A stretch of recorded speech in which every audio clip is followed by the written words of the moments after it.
Good morning, everyone. Welcome to the session today. Today is our first session. I'm going to give you the demo. What are the course content that we're going to discuss? And the very first thing what I will do is like today, how to create a free tier account in the GCP. That is what is the agenda today. And first, I will also tell you what is the course content that we are going to discuss in our session. Okay, so all the things related to the course content, and after that I will tell you how to create a free tier account in the GCP. First, let us understand what is a Google Cloud Platform, guys. Okay,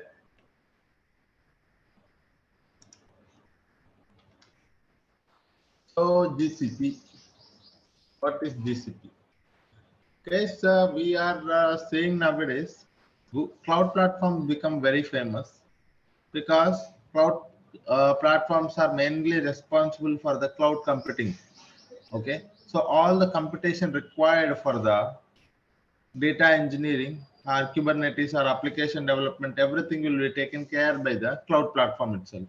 Likewise, in the Google Cloud Platform is one of the leading cloud provider like AWS and Azure. So it is also providing you the cloud computing services. Okay. If we have to say what are the services that the GCP is providing, okay, in terms of a data engineering, you can look at the databases that it is providing, and also big data tools, big data processing tools, so many other. So these are the things that the Google Cloud provides. For example, there is a compute engines, Kubernetes engines, app engines, like with cloud functions, serverless platforms, fully managed services. Okay, so all of these things that the Google Cloud Platform is providing for us. Okay. In our session, what we are going to discuss this, let me open a OneNote where I'll tell you what is the course content that we are going to discuss in our session and a later point of time. So if you guys have any questions, I will we will spend the time to discuss if you guys have any questions. And let me tell you what is the course content first. So here is the course content, guys.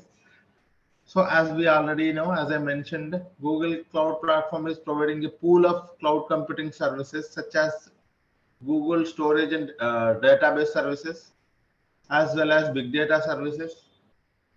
Okay. Here also you can see Google Big Data Services. Okay. So in our session, what we are going to discuss is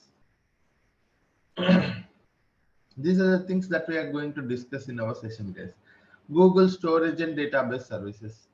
Okay, the very first service that is what we are going to discuss is Google Cloud Storage. What is a Google Cloud Storage? Why it is important? What kind of a tool it is? What kind of a data it is going to store? All the things related to the Google Cloud Storage. And not only that, very important things about is like security aspect, because Google Cloud is one of the scalable and secured platform. So when you say secure platform, how do you make sure that it is secure? So with the help of the access control, with the help of the retention policies, with the help of the bucket access. So all of these things we are going to discuss. And after that, we are going to look at the cloud SQL. Okay. For that one, let me actually open my pen.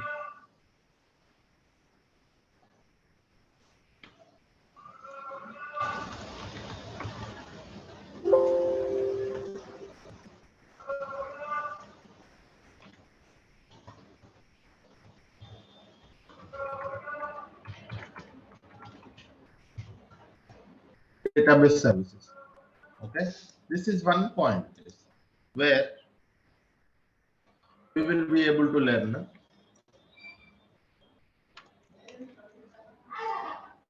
storage and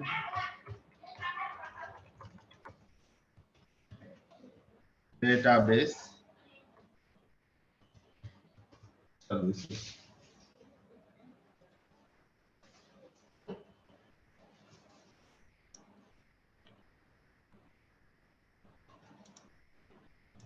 Okay, in this one, we are going to first see Google Cloud Storage.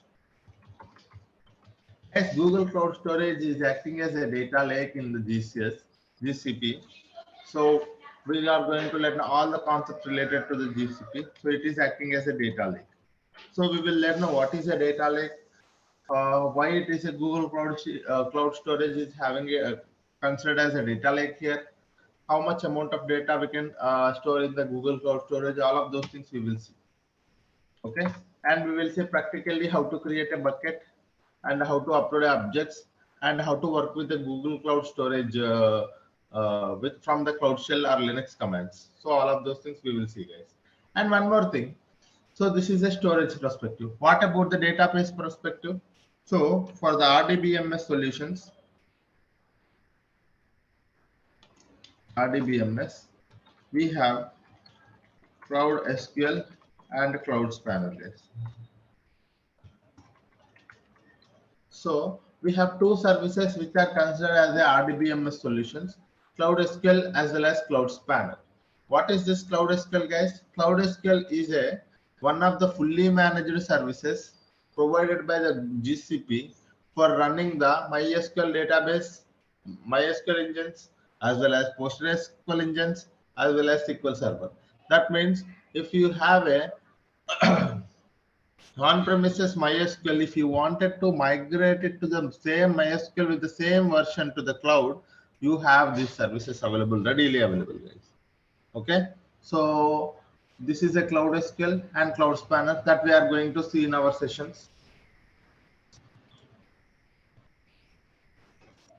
Instead, I would say here like this.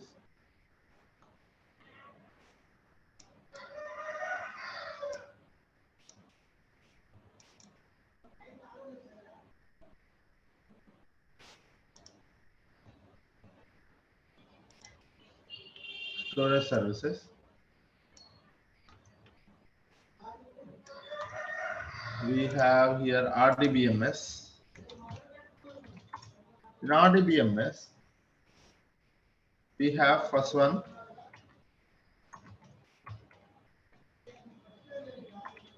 Cloud SQL. Second one is Cloud Spanner. Okay, these are the two services comes under RDBMS. What about a NoSQL databases, guys? If you ask me, so in a NoSQL databases, we have a big table.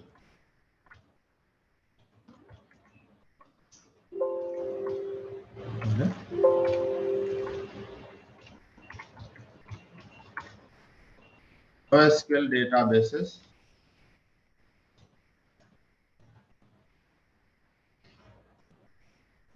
So we have big table, and we have one more thing called data store. Okay, so these are the two databases acting as a NoSQL databases in the GCP. One is big table, one more is data store, guys. Okay, so these are all storage and database services. Okay, what is one is Google Cloud Storage, one more is Cloud SQL, Cloud Spanner, and the third one is a big table and data store. So these are the Google Cloud Storage and database services. Okay. So what about the other big data tools that we are learning, sir? If you ask me, the big data tools that we are learning here is because we do get the data from a multiple data sources, right? We do get the data from multiple data sources. Once the data from a multiple data sources we are going to first send it to the storage layer or a data lake or a staging layer.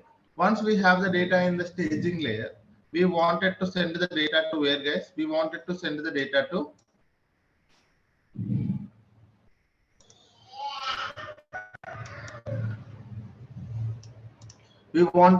send that data to the data warehouse. After that, there will be a different users will be there. Either it will be an ad hoc request, or it will be a reporting purposes, or it will be a business manager asking for a requirement. So there will be different requirements. So based on those requirements, we are going to create some insight tables on the data warehouse. those will be used for the reporting purposes, or those will be used for the decision making purpose. Okay, so this is how it looks like this. If I wanted you to understand clearly, so here data will be first ingested into the data lake. So here it can be an RDBMS.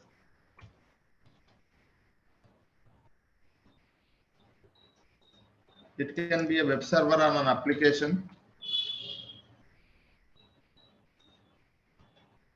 It can be a web server or an application, guys. Or it can be a, a CSV file from an application, or IoT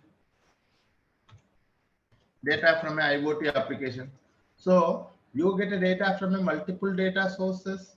You try to ingest the data into the data lake. So this is your data lake, guys. You try to ingest the data into the data lake, and once you have the data in the data lake, you try to first send the data to the where, guys. You try to process the data and send it to the data warehouse. Okay, what you are doing, guys, here you are trying to process the data. Okay, process the data, transform the data, clean the data, whatever the things you name it, all of those things, guys. Okay, you try to process the data and send it to the data warehouse. Finally, as per the business requirements, it will be creating a ML models. There will be a dashboard requirements. There will be ad hoc requirements. So based on the BA requirements or ML or some ad hoc requirement. Ad hoc. Okay. So this is how it will be, guys. Okay, so this is what is a typical architecture of a data world, guys. A data engineering, in a data engineering, what we will do in a high level, if you want you to understand, this is what we do, guys. So we will be working on an ingestion process. Here it is a source, guys. You can think this is a source. Okay, from source to the staging or a data lake.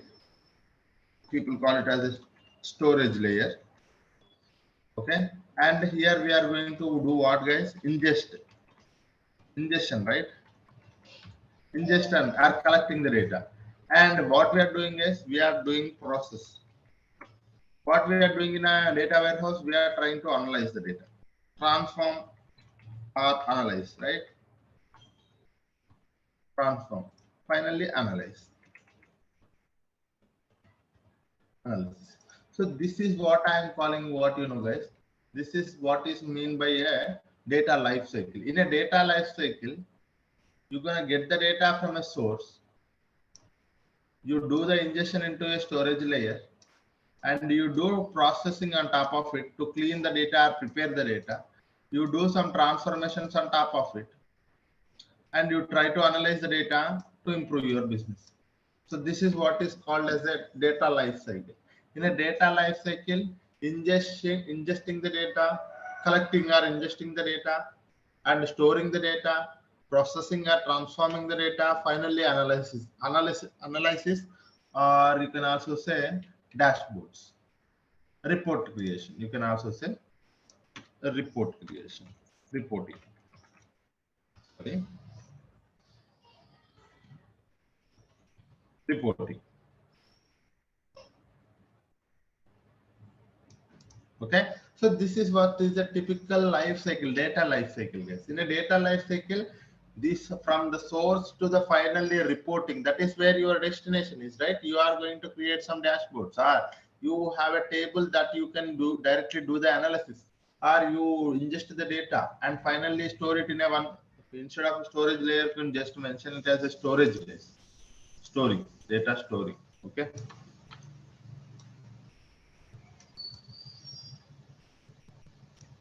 Okay, this is what it is, a typical architecture.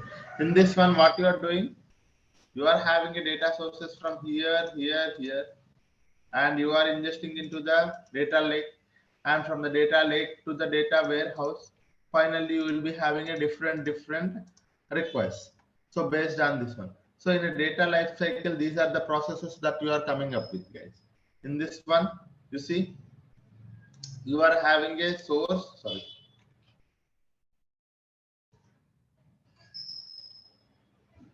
You are having a source, ingesting, storing, processing, as well as transforming the data. So this is what is a typical architecture. It will be real. This architecture is very helpful for you to understand the data engineering, guys. But here, what are the RDBMS? So, okay, sir, this is a data engineering life cycle.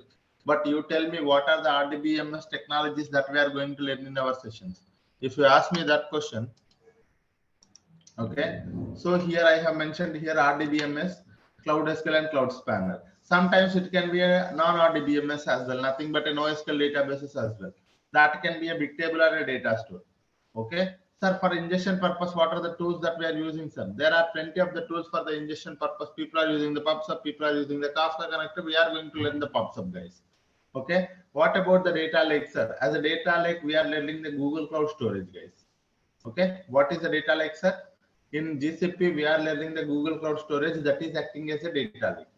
Okay. And after that, we wanted to do some processing on top of it, right? This is also very important step, guys. This is not the very simple step. Processing. What are the processing tools that we are going to learn in our session? If you ask me, I want to mention those points here. Okay. Data processing services. Data processing services, that first thing we are going to learn is data proc for Hadoop and Spark environment. Data flow for Apache Beam with Apache Beam programming model. Data fusion for creating a data pipelines without writing any code. One more is Cloud Composer, nothing but Airflow environment, managed Airflow instance, guys. For creating a DAGs. It is a workflow orchestration tool where you create a DAGs with the help of the Python coding, guys. Very important tool. Okay. You're going to look at the PubSub. And so these are the data processing systems that you are going to learn in our session, guys. Okay. So this is what I call as a data processing tool. Data processing tools in GCP. Okay. So if you wanted to process the data, okay, you can use these many tools. According to your requirements, sir, if I wanted to work with the data, if I wanted to work with the Hadoop environment and Spark environment, then you go for the data proc. If you wanted to work with a serverless platform and Apache Beam programming model, then you go for the data flow. You don't wanted to create a data pipe. You wanted to create a data pipeline, but you don't wanted to write any code. You wanted to create a pipeline and do the transformations without writing any code. That's where you have to go for the data fusion, guys. And one more thing, you have a plenty of workflows with you and you wanted to manage all the workflows, schedule them, manage them. And even if something goes wrong, also, if you wanted to take care of the fixing the problems, issues, you can look at the logs, all of those things. If you wanted to have, you can go to the Cloud Composer, that is the Airflow manager instance where you will be able to have plenty of options available. You can schedule the pipelines, you can monitor the pipelines, you can create the DAGs, you can do anything in there. And one more thing is a PubSub is an big data ingestion tool where you will be able to streaming data ingestion tool where you will be able to create a topic and subscription for each and every application where you wanted to get a data. So a data message will be pushed to the topic and via subscription data will be reached to the final application. So this is what is a data processing tools, guys. Okay. And after that, okay, after that, not only this one, sir. For example, in your company, you wanted to do some kind of a triggering. For example, think that in your data warehouse, you have created one table and that table is having a lot of problems. Okay. If problems are more than one, you wanted to get an email alert. Okay. What do you wanted to do, sir? If a problem has, if the issues are more than one, you wanted to get an email alert. Okay. That is one thing. And one more requirement is like you are creating a data bucket in the Google Cloud Storage and there will be a file uploaded. As soon as the file is uploaded to the data lake, you wanted to send it to the data warehouse by doing some transformations. Okay, so that is where one more you wanted to trigger an event. So if you wanted to do some kind of event based things in the GCP, you have a cloud functions readily available, guys. It is a serverless platforms. You can go for event based things. That is also we are learning, guys. Cloud functions very important tool. This is also okay. Cloud functions also we are learning. And if you wanted to manage the user and access, identity and access management, user and project management. If you wanted to manage your project and user access, that's where you have a very bigger tool. It will be available in all the cloud platforms. That is IAM, guys, very important. In IAM, what is a user, what is a user account, what is a service, what is a service account, and what is the role, what is the permission, everything, each and everything, because this will be very helpful for those who wanted to manage the access. Because as a 3 years, 4 years experience, guys, or more than that, we need to understand at least who should be having access to what. Okay, who should be having access to what and what kind of actions he can do it in that particular service. Unnecessarily we don't want it to provide access to anyone, right? So that is where we will be taking care of all the user access as well as the project management with help of the IAM. IAM is a very authorization tool, I would say. Authorization tool in the GCP. Not only in the GCP, it will be available in the AWS as well as Azure as well. Okay, identity access management, guys, that is also we are learning. So you will be able to see here data lake, cloud spanner, cloud SQL, cloud spanner, bigtable, data proc, data flow, data fusion, cloud composer, pubsub, cloud functions, and user and access management with the help of the IAM. So these are all the tools that we are going to learn in a very detailed manner. Okay, data processing is here. And I sorry guys, I actually forgot a very important tool, that is BigQuery. That is our data warehouse, right? That is also comes, actually that is not a data processing tool, that is a data warehouse tool.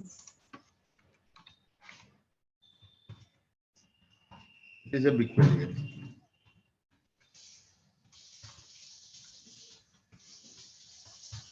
Okay, BigQuery.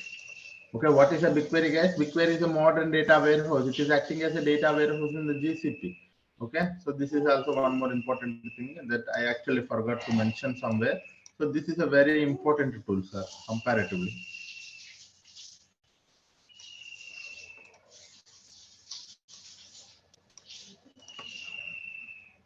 Okay, so this is all about the data warehouse. And if you wanted to connect it to the data warehouse and do some BI activities, we have a data studio and data looker, but we are not just focusing on those data visualization part, but at the end of the session, how people are connecting it to the data warehouse and doing some dashboards on top of our data, how and how it will be helpful for them. So we will see for those things, but it is not too much deeper, guys. This course is only responsible. This course is mainly intended for the data engineers. Okay, so this is what we are going to do, guys. Okay, any questions anyone having so far on the course content? Any questions, guys?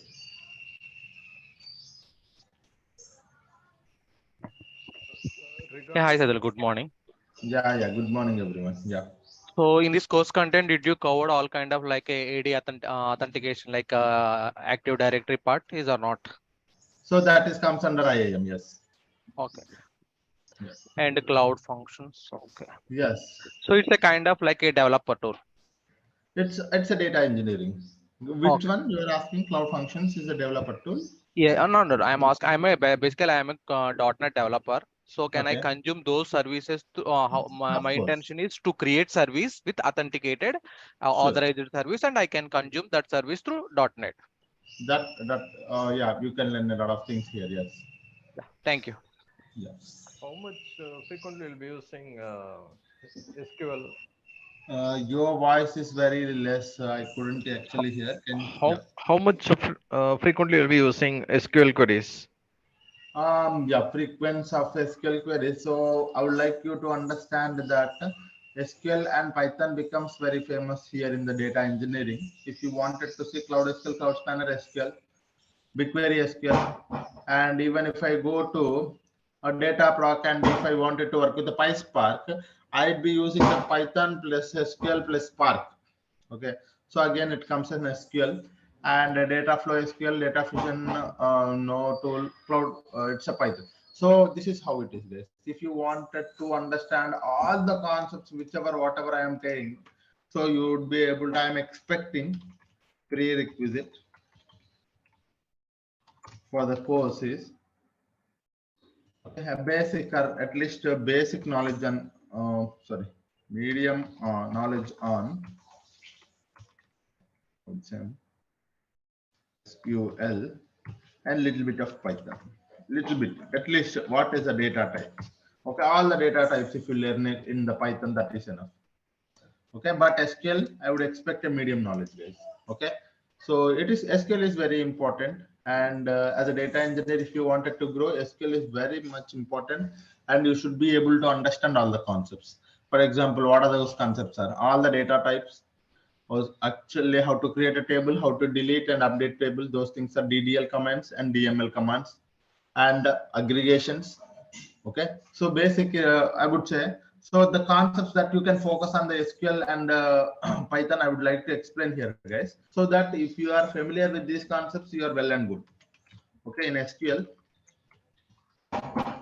Okay, so all DDL and DML.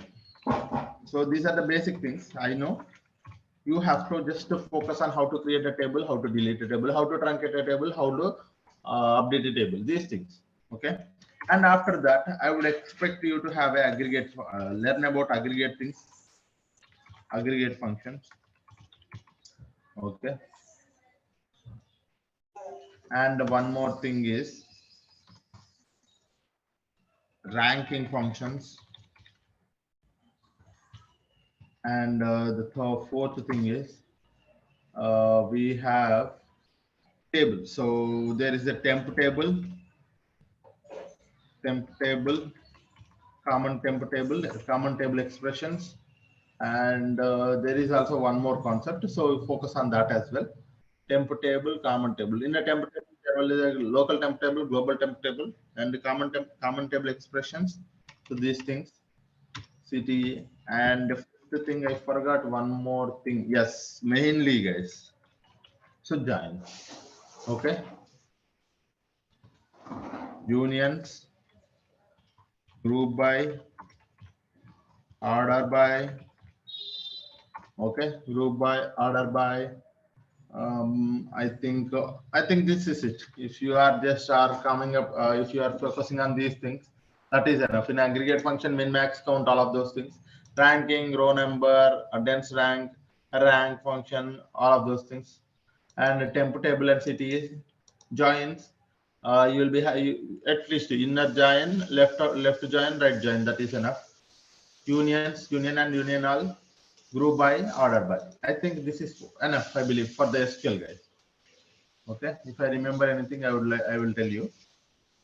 For the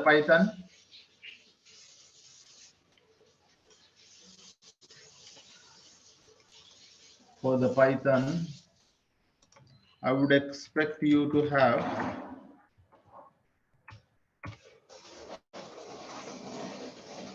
first thing, data types, guys. All the data types and differences.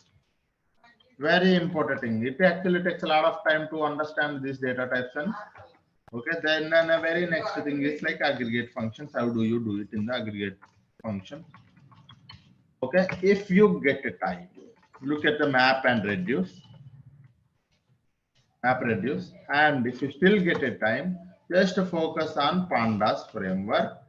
In a pandas, look at the data frame concept. How to create a data frame concept. That's it. Okay, if you are just focusing on these things, that is enough, I believe. Okay, all the data types, aggregate functions, map and reduce, pandas, data frame concept, if you get it.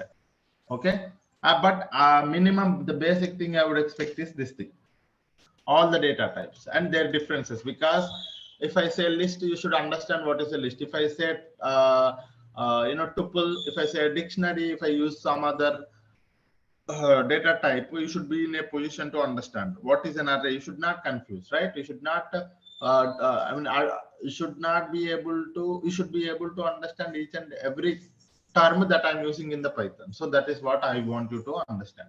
Okay, so these are the concepts that I would expect from you guys. These are very simple concepts. If you sit for this is for 2 days, this is for 1 day, you'll be able to understand all of these concepts.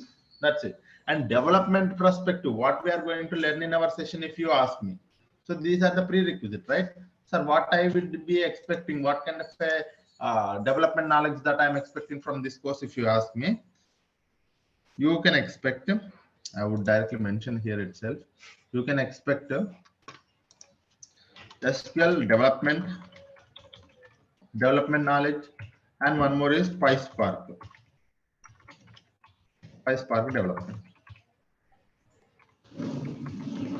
Okay, these are the two things that we are focusing on. Okay, so sometimes we are also using the Python, so Python also you can do. Okay, so this is what it is. So I will also tell you how you can actually go for the Java also. So that is also fine. Sometimes one of the code or two of the codes I will also include the Java, but that is more for you to understand. Okay, this code, the code will also be there in the Java. But the thing is, like, our main focus is on SQL and Python for the data engineering, guys, because it will be really helpful for you if you wanted to grow your career in a data scientist level or a machine learning mode. Because as a data engineer, if you work for the next 2-3 years, you will be able to easily enter into the data scientist roles, or you can also go for the machine learning roles, because it is actually one another linked, guys. Okay, so this is what is a prerequisite that I would expect from you guys. Okay, this is the thing that I would if you wanted to, sir, what are the concepts that I have to go for before coming to and attending these sessions? What are the sessions? What are the things that I have to recapitulate? If you ask me, these are the things you recapitulate, guys. Okay, go for recap. And we will be learning SQL development, Python, PySpark, all of these things. No worries, because SQL will be used in most places. Python will also be used in most places. Okay, so that is one more thing. And we will also be looking at different formats, guys, CSV, Parquet, and big data formats. So I will also be telling you what are the difference between the big data formats. So because in the interviews, some people are asking me if you are working on a big data development, so did you work on the Parquet, and what is the main advantage of using the Parquet? Those kind of things also we will discuss in our sessions. That is not a problem. And I think that is enough, guys. If I missed any questions, okay, I think, yeah, roles offered after this course. Like, once I have completed this course, what are the roles I am eligible? If you ask me, you can go for the data engineering roles. You can go for the Google Cloud Platform and GCP engineer, GCP data engineer, as well as big data developer, PySpark development. You can able to work in the PySpark, because we are not just working in only one area, guys, right? So you can see each and every tool itself, it is a one project, guys. So data project will be there, data flow, data fusion, composer. So these are all roles itself. Okay, so some data engineer working on a data proc, some data engineer working on a BigQuery, some data engineer working data fusion, some data engineer solely working on creating a DAG. So this is how it will be. And some people working on RDBMS data migration projects. Okay, data lake projects. So these are all things are related to the data projects only, guys. And after this, all the concepts are covered. Okay, during our course also we are going to cover many projects. So few projects are covered. I mean, once for example, if I am talking about a data proc, while I am doing the data proc, I will be able to cover the project as well. So what are how many projects that we are covering? If you ask me, guys, we are going to cover almost 4 to 5 projects, real-time projects. And one more thing is like, these are real-time projects you can able to put in your resume. That is one point. And one more thing I want you to understand is like, okay, so whenever we talk about a one service, I would go to the Google Cloud Platform and I will try to explain all the things about that service theoretically and practically, and I will implement a solution there itself. So what you have to do is like you take some time in the day and you have to practice the same thing so that you will be able to understand, because practice gives you a lot of knowledge, guys. Understanding everything seems very simple. Okay, while I'm explaining, everything seems very simple, but after 2 days, 3 days, if you don't practice the thing, you wouldn't be able to understand the concept after 2 or 3 days. Okay, I want everyone to put at least spare 2 hours every day, 1 hour for the class, 1 hour for the practice session. Okay, so that is what you have to do, guys. And this course actually takes 40 to 45 hours, guys. More than 40 hours. Okay, more than 40 hours it will take. Okay, we will be having a daily Monday to Friday, 1 hour, 1 hour session. Okay, this is one more thing, and recordings will be shared to your emails. You will get a recording, guys. And one more thing is like what I actually forgot.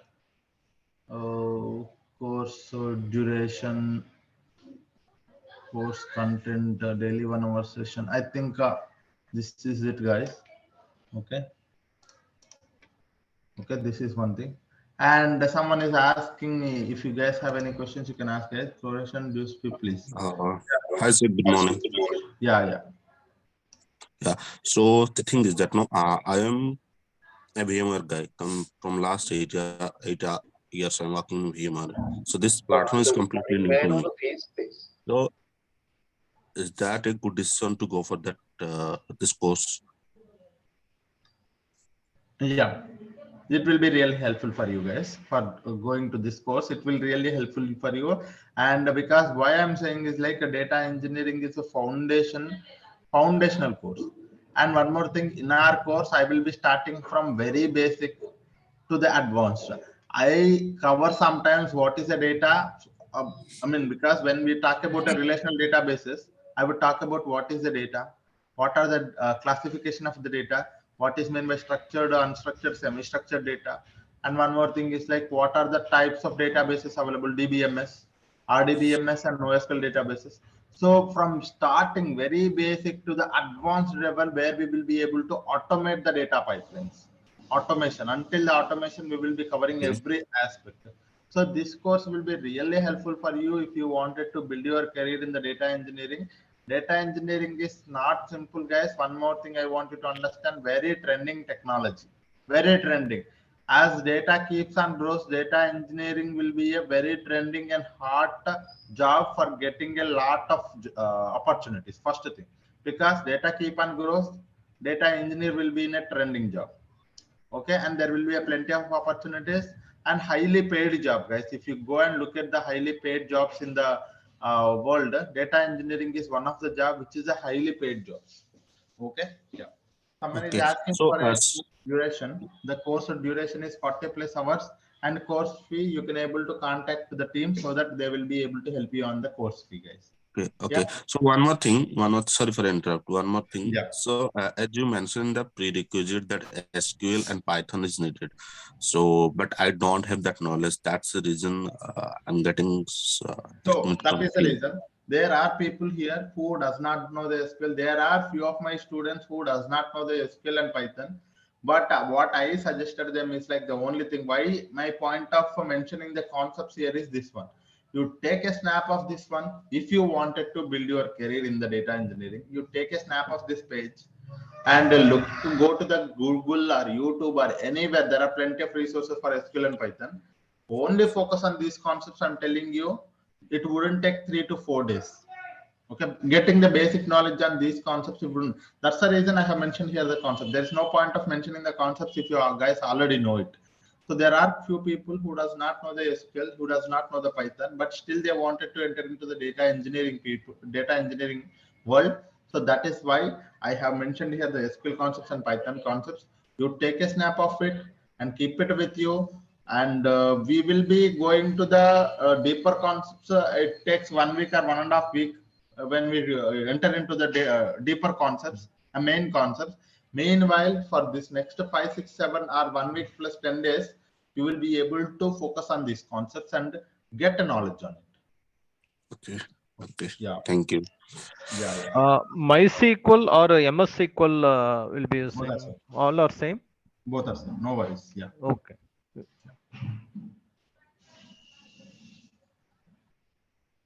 So someone is asking me, I'm planning to make a move in the data engineering. I'm having a 10 years of experience in the Oracle database.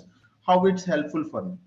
I'm telling you, if you are coming from a Oracle database or if you are coming from a, same background like MySQL or a support engineer or whatever the data, if you are working in a data world already, this course will be really helpful for you. You can get a good opportunities. First thing, a lot of hike you can able to expect, guys. A lot of hike you can able to expect. Okay.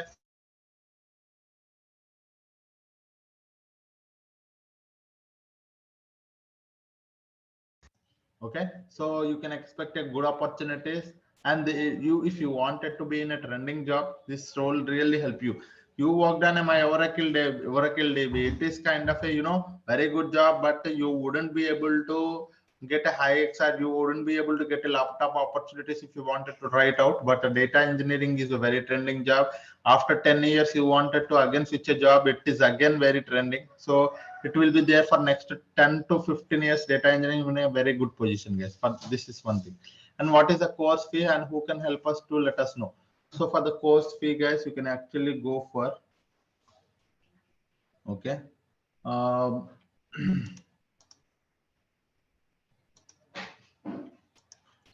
you can contact the IT team. Okay, so they will help you on this thing. Yeah. Any questions anyone having? Some people, okay, sorry guys, there are plenty of questions in the chat. I would try to explain one by one. Okay. And so is this course specially catering the data engineering with GCP and generic cloud computing with Google Cloud? Both. Okay, that is both, guys. Any project included in this course? Of course, guys. Don't worry about the project. Real time when I started my working, and still I am working in the projects. So those projects are I have created as a data engineering project here. Even with the triggering and cloud functions also I have created how actually the cloud functions will be used in the projects, how a BigQuery will be used in the projects. So those are real-time things. You need not to worry about it. How long this course is helpful for you? Sorry, might have missed as you just joined. And this course will be a 40 to 45 hours, close to 2 months, guys. You can think of this course takes close to 2 months. We will use SDK, guys. I sometimes tell you how to install the SDK and all of those things. Yeah. Did you cover cloud computing engine? Yes, cloud computing engine. What is a cloud computing engine? What is a Kubernetes engine? What is the app engine? Basic concepts related to that we will be covering, guys, but not more than that. Yes, because it is a data engineering course. While attending the interviews for the GCP data engineer, the expert certification in GCP data engineering. Certification is mandatory for attending the no, guys. Okay, no. It is not mandatory, but if you have a data engineering certification, this will be really helpful for you. Okay, that actually gives a lot of, if there are 100 points, out of that 10 points or 15 points will be added to you by with help of the data engineering certification. But that's not directly get you the job, land you a job, but the concepts that we are going to cover, if you are having a good knowledge on all of these concepts, this will be really helpful for you to get a job. Yes. So one more thing I want you to understand, whenever I was talking about a one concept, let us just say, okay, let's just say data lake. When we are talking about a data lake or a BigQuery, so for a data lake, I'll try to give you some assignments, guys. Okay. And whenever talking about a BigQuery, I will try to give you 2 to 3 data sets for your assignment. Okay. You have to, what you can do is like you spare your time and focus on the answering those questions. Okay, so that you will be able to, when you try to complete those assignments, you will get a lot of knowledge and creating a lot of knowledge and using that particular solution. Okay, that is one more thing. And the data engineering is not all about the development, it is also about architecture, guys. So you have to focus on, it's not that I should use the BigQuery in a very good way. It's not like that. You should understand that how the BigQuery is, how we can use the BigQuery for a very efficient manner, and how BigQuery helps in a GCP, and how it is different from the other cloud tools and other on-prem tools like Hive as well as Redshift and Synapse. So you have to understand that concept as well. So our aim of the course is to get a development skills as well as the architecture points, because architecture also very important for us to understand. Every data engineer should go to the data architecture and machine learning solutions. Okay, so this is what we have to understand. Any other questions anyone having? Okay, so you can expect this thing from our course, guys, both actual development plus architecting. So these are the two things that we can expect. And I have mentioned here the all the course details on the chart, guys. You can also go through it. Okay. So time of the timings, I actually forgot to mention the timings, guys. The timings are same timings, guys. 7:30 to 8:30 a.m. Okay, same timings every day. Okay, so these are the timings. Yes. Yeah. Any questions anyone having? Yeah, Saidhul, I have one question. So I'm Yeah. expecting just I have to create one sample web application. Then how I want to deploy that application in the cloud. Is it possible to cover in this session? I mean, in this course content or not? Actually, for the deploying the pipelines and deploying the things that we are going to discuss, but application, because we are not an application developer, so that thing is not covered. Okay, thank you. But creating a data pipelines, deploying those data pipelines, because that is where we are focusing on as a data engineer. Yeah. Okay, thank you. Yes. Yeah. Someone is asking a batch time that I have mentioned here, guys. On premises to the cloud. Yes. Data migration on premises to the cloud that we are covering. Yeah. Any other questions, guys? Anyone?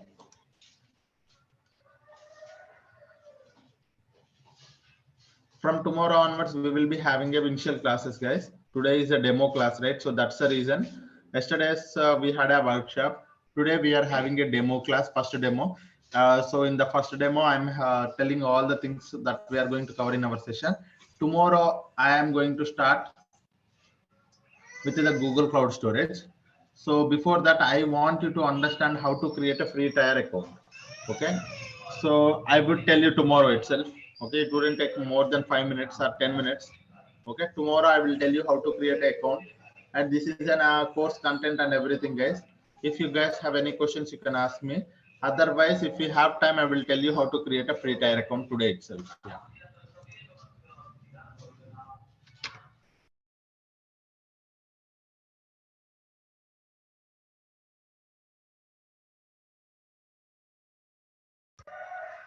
Okay, guys. So this is it for today.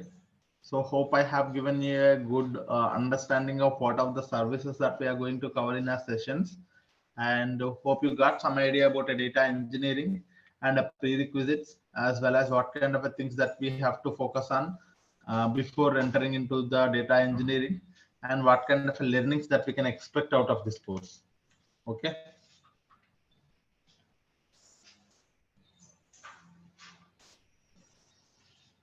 Okay. So there will be a comparison, guys. So someone is asking AWS to the GCP.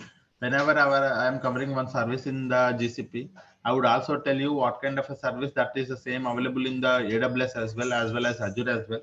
So you will be able to have some knowledge on topic names of each and everything. But the only thing you have to understand, one thing is like, if you learn one cloud tool, that means you are learning all other cloud tools. The only thing is like you do not know the proper terminology. That's it. Okay, so if you are learning one tool, that means one cloud tool means you are learning other clouds as well. Okay, so don't think that if I learn what could be a thing, that if I go to the company, if they're asking me to work on AWS, it's the same thing. You need not worry about it. The technology is same. The only thing is like a platform is different. That's it. Okay, any GCP support job roles.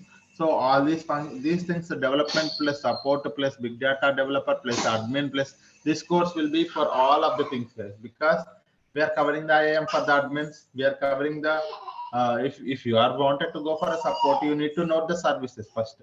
So you should know the development plus support. This course is for the development. If someone wanted to go for a data engineer, a developer or a support developer, support engineer, or admin. So this course will be helpful for all of you guys. Yeah.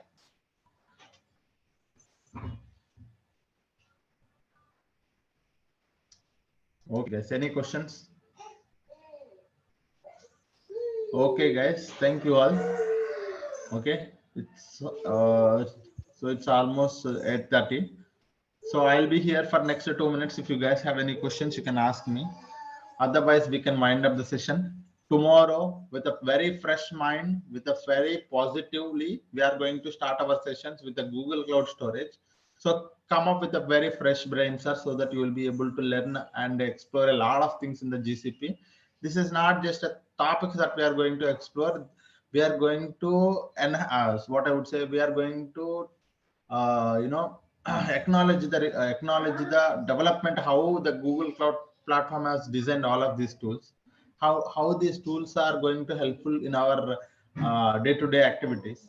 And one more thing is like these technologies are very good, and we will be able to work with any kind of data. So from tomorrow onwards, we are going to learn a lot of new things.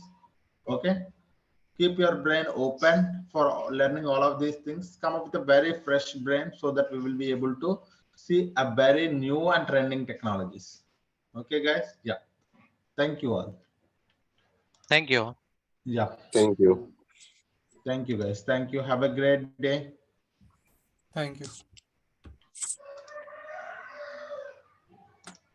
Will you be sharing today's recording?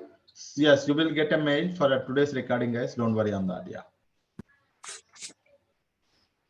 Yeah. Thank you all. Have a great day.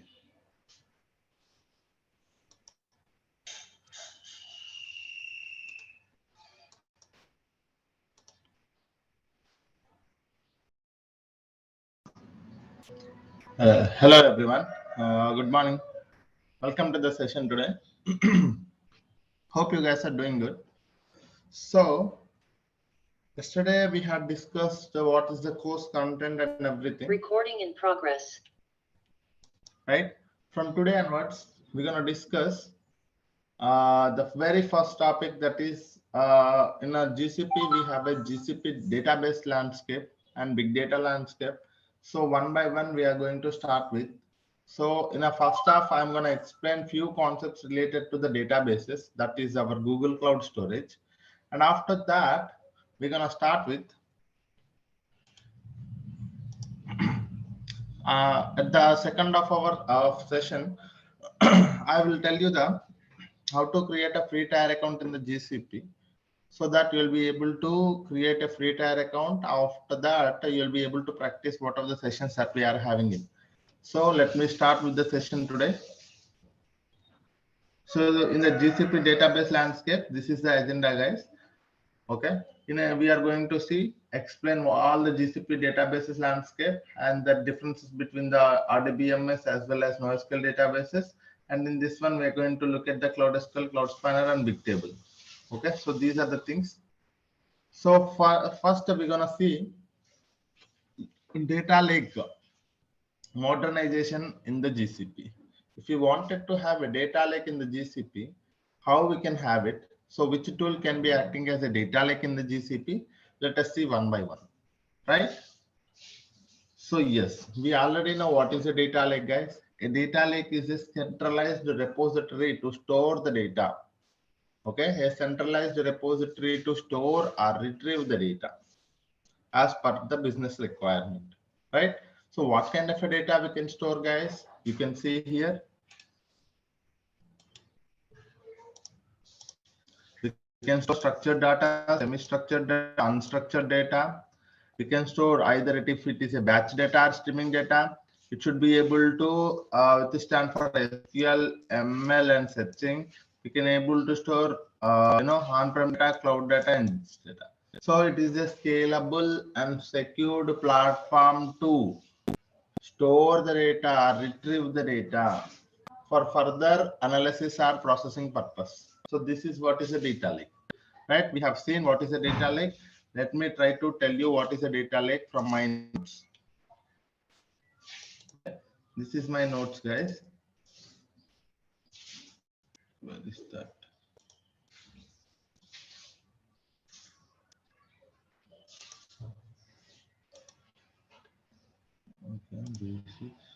Yeah.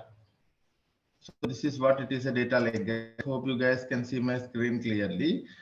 Okay. So usually you get a data from a multiple data sources. So in a data lake, the data lake should be withstand to store any amount of data that is coming from a multiple data sources, and it should not restrict any data format. It should allow any data format to be stored, any amount of data to be stored, and it should be scalable platform and also secured platform.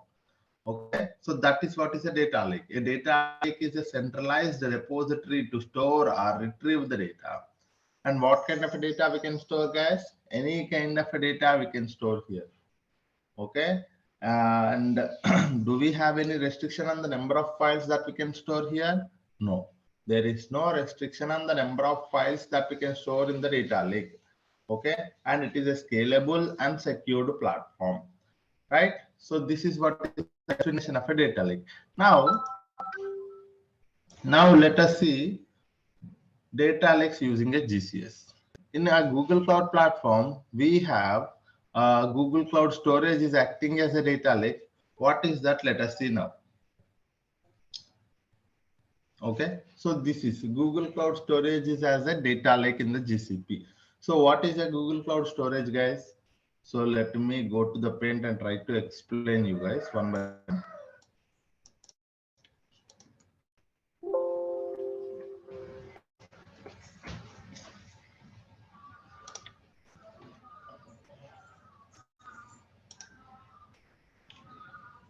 So from today, from the very first topic that we are going to see is Google Cloud Storage. What is a Google Cloud Storage? Let us see first.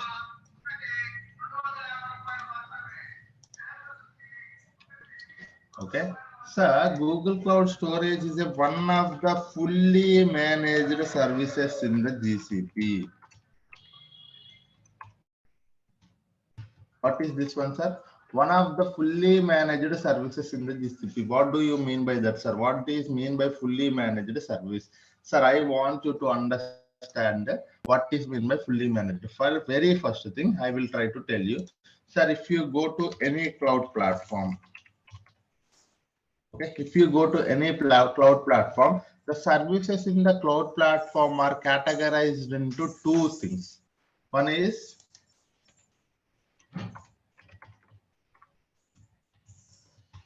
managed instance,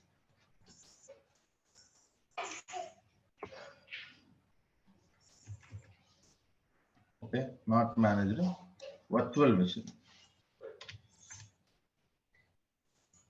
Second one is managed instance, and third one is serverless.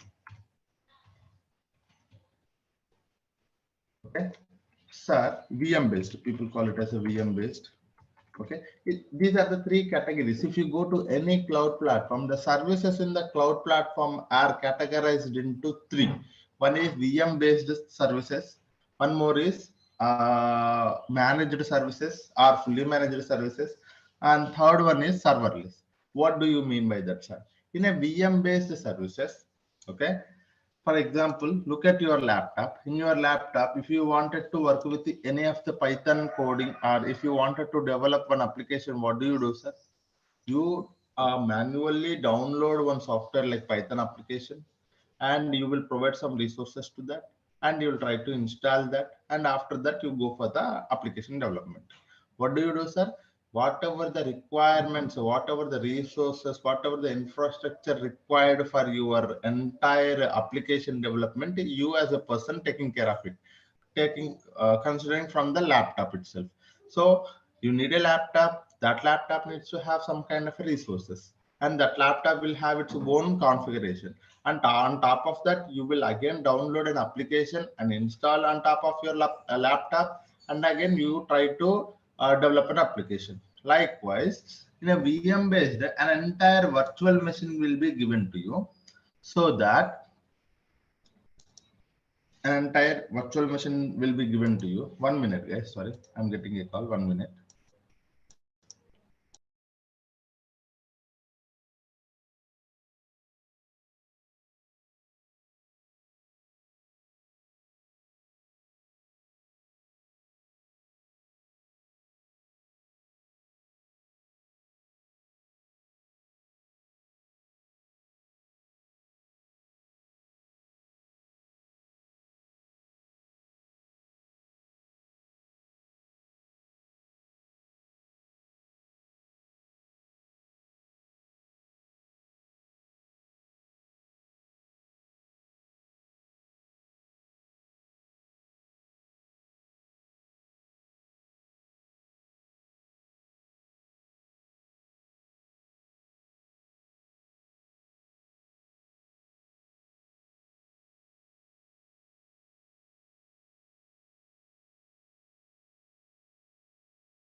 Sorry guys, I back now. So there are three categories in the cloud platforms. One is VM based, managed, and serverless. But before this one, if you wanted to understand, there is a one more category which is not a cloud platform. That is non-cloud platform. That is, we call it as an on-premises, right? So we have a one more thing is also there, that is on-premises. It is not a cloud. In on-premises, if you wanted to work with any of the application development, you have to manage your physical infrastructure. Okay. Physical infrastructure you have to manage. Again, if you need to have a separate environment, you have to manage your virtual machines. Manage the virtual machines. Manage the VM. And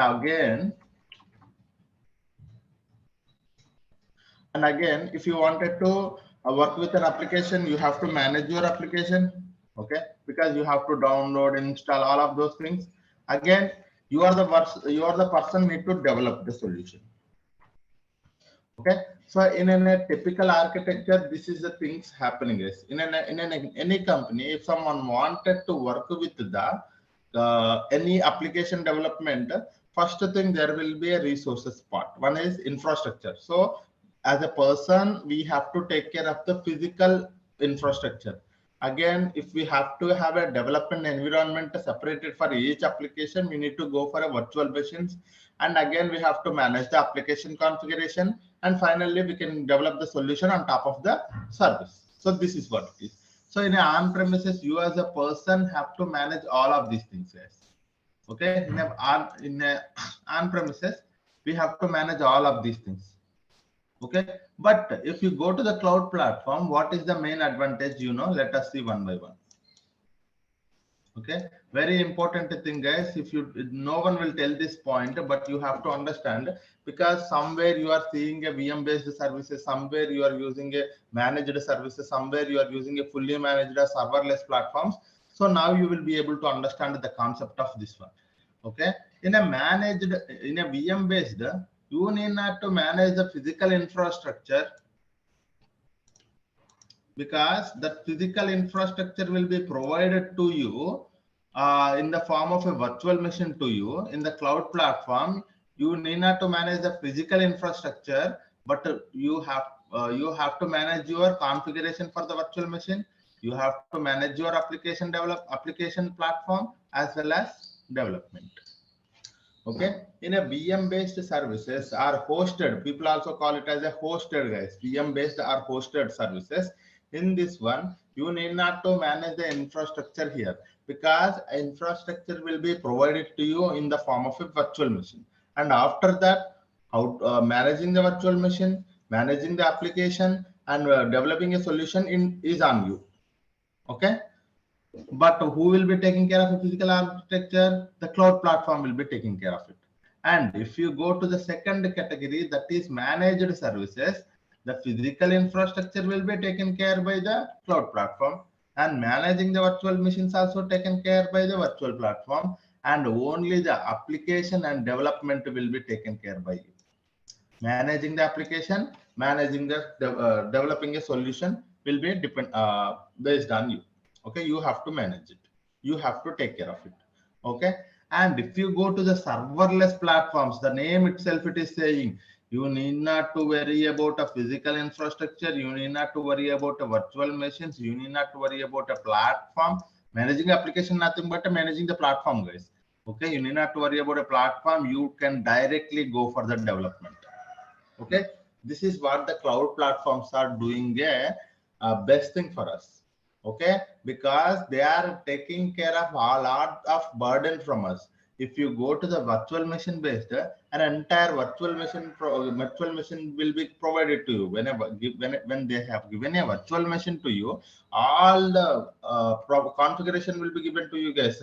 If you need this much of, if you need 500 GB, 1 TB, 10 TB, 100 TB of storage, networking properties, as well as the RAM, if you need to have a lot of CPU, you can select it.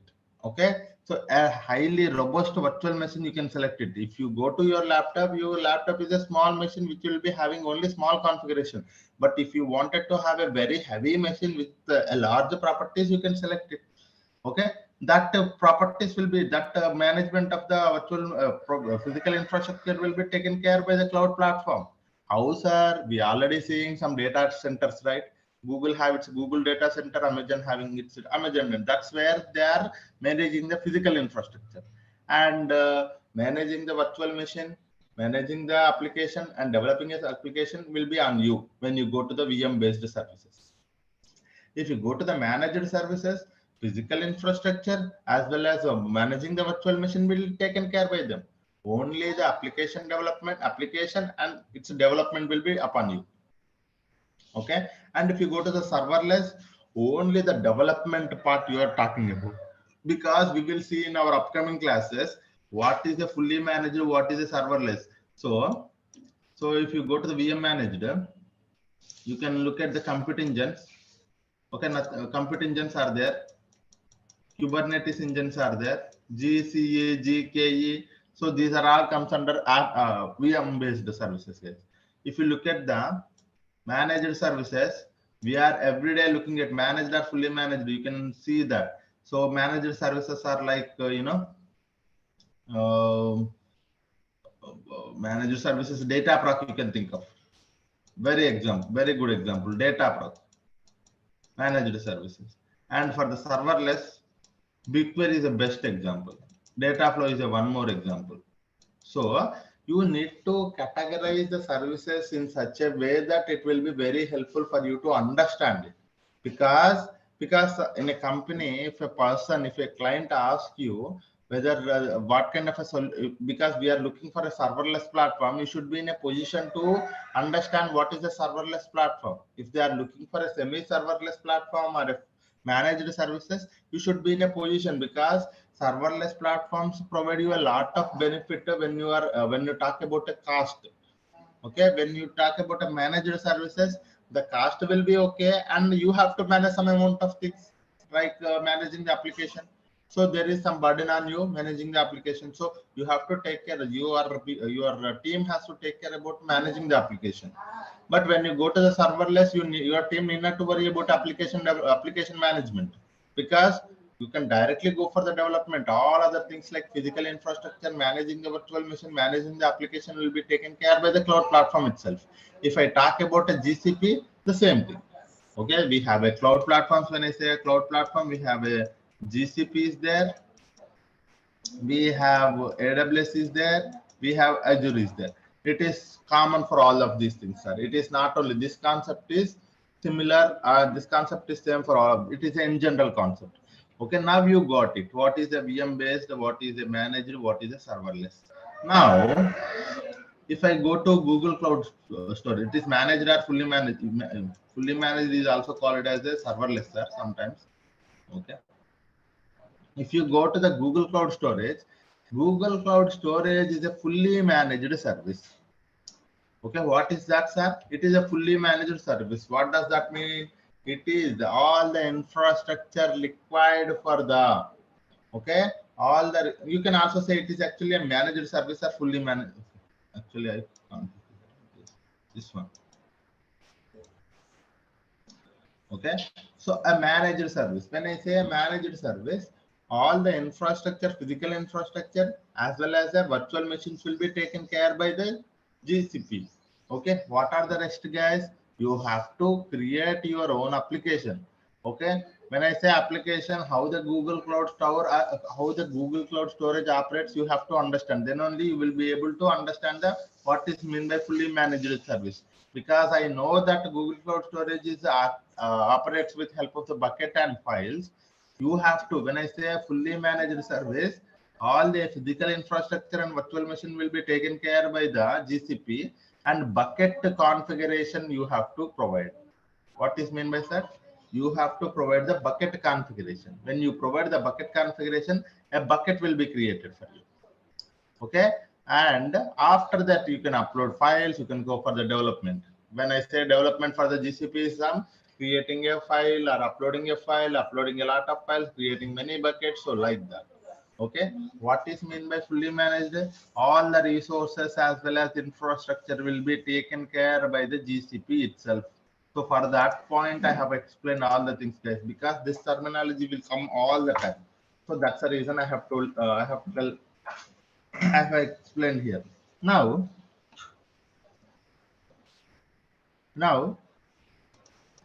sir, it is now I understand that it is a fully managed services. So the infrastructure will be taken care by the GCP. That is fine. So now tell me what kind of a service that the Google Cloud Storage is. What is the main intention of having a Google Cloud Storage in the GCP? So if you ask me, it is a service for storing and retrieving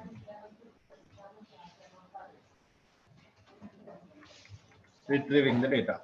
Okay, so what kind of a service it is, sir? If you ask me, it is a service for storing and retrieving the data. Sir, what kind of a data I can store here?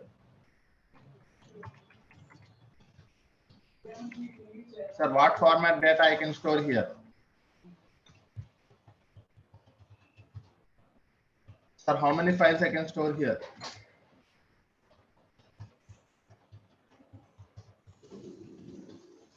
Okay, sir, how much amount of data I can store here?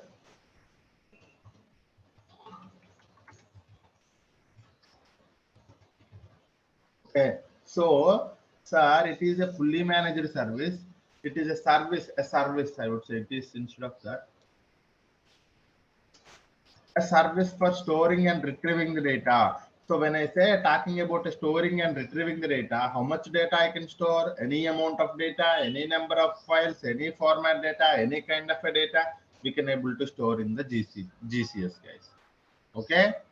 So this is what is the main intention. What is the purpose of a Google Cloud Storage? If you ask me, it is a storage and retrieving tool. You can store any amount of data, any number of files, and if you wanted and need to have a, if you wanted to have the data to be retrieved at some point of time, you can also retrieve this data. Okay. So this is what it is. And one more thing. So how the Google Cloud Storage operates?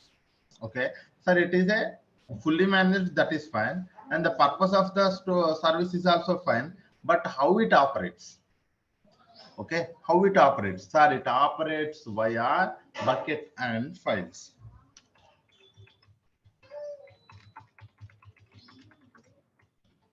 Okay, it operates via bucket and files. Sir, some people does not know what is a bucket. I want you to understand this terminology now. Okay. Sir, what is a bucket? Sir, a bucket is a container. The terminology is this one, sir. Bucket is nothing but a container, or some, if you does not know what is a container also, you can think of your folder.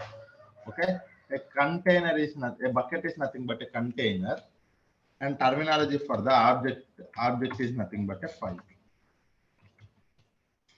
of any format. Okay, so this is what is the terminology, sir. Now you will understand. So in a Google Cloud Storage, we are storing something and we are retrieving the something.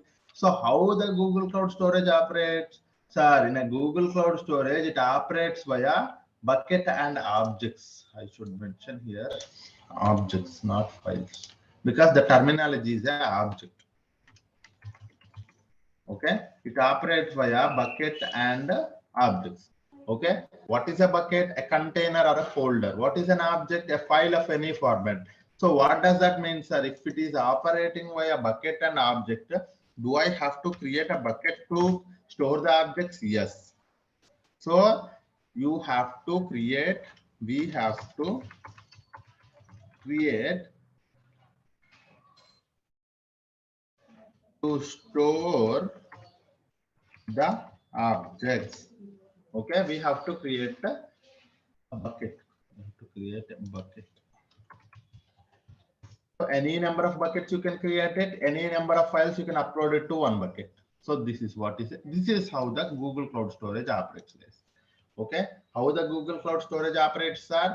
A Google Cloud Storage operates via bucket and objects. So in the terminology, what is a bucket, sir? A bucket is nothing but a container, and an object is a file of any format. and we have to create. If I wanted to store some data, what I have to do, sir? If I wanted to store some data inside a Google Cloud Storage, what I have to do? I have to go to the Google Cloud Storage and try to create a bucket, and inside that I can upload the objects. What do you mean by objects, sir? It is nothing but a data, nothing but a file, right? So this is what is, it is how operates. Sir, so far everything seems good. The fourth point I want you to understand that it allows, Google Cloud Storage allows worldwide storage and retrieval. Okay, that means, what does that mean, sir? I do not know. One more basic concept it is coming, sir. You have to understand, there is a concept of region, multi-region, multi-region, and one more thing is a region, multi-region, dual region. Okay, so this is what, if it is allowing a worldwide storage and retrieval, what does that mean, sir? At any location you can able to store the data, at any, from any other location you will be able to retrieve the data, but you have to select a proper region and multi-region and dual region. According to that, if you wanted to store and retrieve the data within the region, you can go for the within the region option. And if you go to the multi-region, the data will be retrieved across all the regions. And dual region means within two regions. Okay, we will see this difference. Okay, this is actually takes some time, so we will see this difference tomorrow. Okay, what is the main intention of having a regional service, regional storage and multi-regional storage and dual region storage? Because there is a difference between them, and there is an advantages also there, and there is a cost in terms of a cost also. You can look at it, guys. If I go to the region, the cost will be little lesser. When I say dual region, the cost will be little higher. If I go to a multi-region, the cost will be little more higher. And we will see that tomorrow, the main difference, why it is. So that is one thing that we will see tomorrow, guys. The fifth point is, as I told you, scalable and secured platform. What does that service, sir? It is a one more final point, sir. It is a scalable and secured platform. So we will see what is meant by secured platform. And I just want you to give you an overall heads up to the Google Cloud Storage. Now you got it. What is a Google Cloud Storage? The only thing you have to understand today is that what is a Google Cloud Storage, and what is the main purpose of having it, who will be taking care of the resources here, and how it operates, how the Google Cloud Storage operates, and what kind of a tool it is, whether it is a storage, worldwide storage or a retrieval service, and whether can we go for a secured, whether it is a secured platform and scalable platform or not. This is the only point you have to understand, guys. Tomorrow we will see how to create a bucket. Inside that, all these things, like when I say secured platform, right? So we can able to say access control, and very basic concepts we are going to see tomorrow. Object versioning. What is mean by all of this terminology? We will see retention policy. Okay. Okay. And one more thing is also there, storage classes. Okay, we can also go for the storage classes. While you are creating a bucket, there is also a storage classes. So tomorrow we will see all of these things, sir. Whenever you wanted to create a bucket, so you can select a proper bucket name and a location where you wanted to. So when you wanted to create a bucket, you have to give a proper name to the bucket.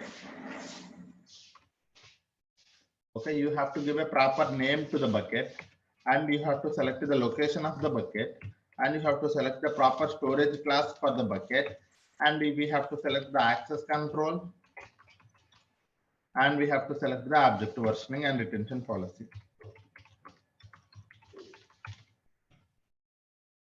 retention policy. Okay, tomorrow we will see in while we are creating a bucket, all of these concepts we will see because these are the practical concepts. Okay, so what are these? How we have to give a proper name to the bucket, because it is not directly, sir, I can give any name. Okay, it is not like that. It has to be a globally unique name. How to select a location? When I say select a location, we know that we have a region option is there, we have a dual region option is there, we have a multi-region option is also there. And storage classes, there are 4 storage classes like standard, nearline, cold and archive. Access control also we have 2 options. Access control at rate bucket level, access control at rate object level is also there. So we have to see all of these things while we are creating a bucket. Okay, today hope you got some idea about a Google Cloud Storage as well as the different varieties of the services in the cloud platforms. Okay, yeah, any questions so far on the Google Cloud platform, guys?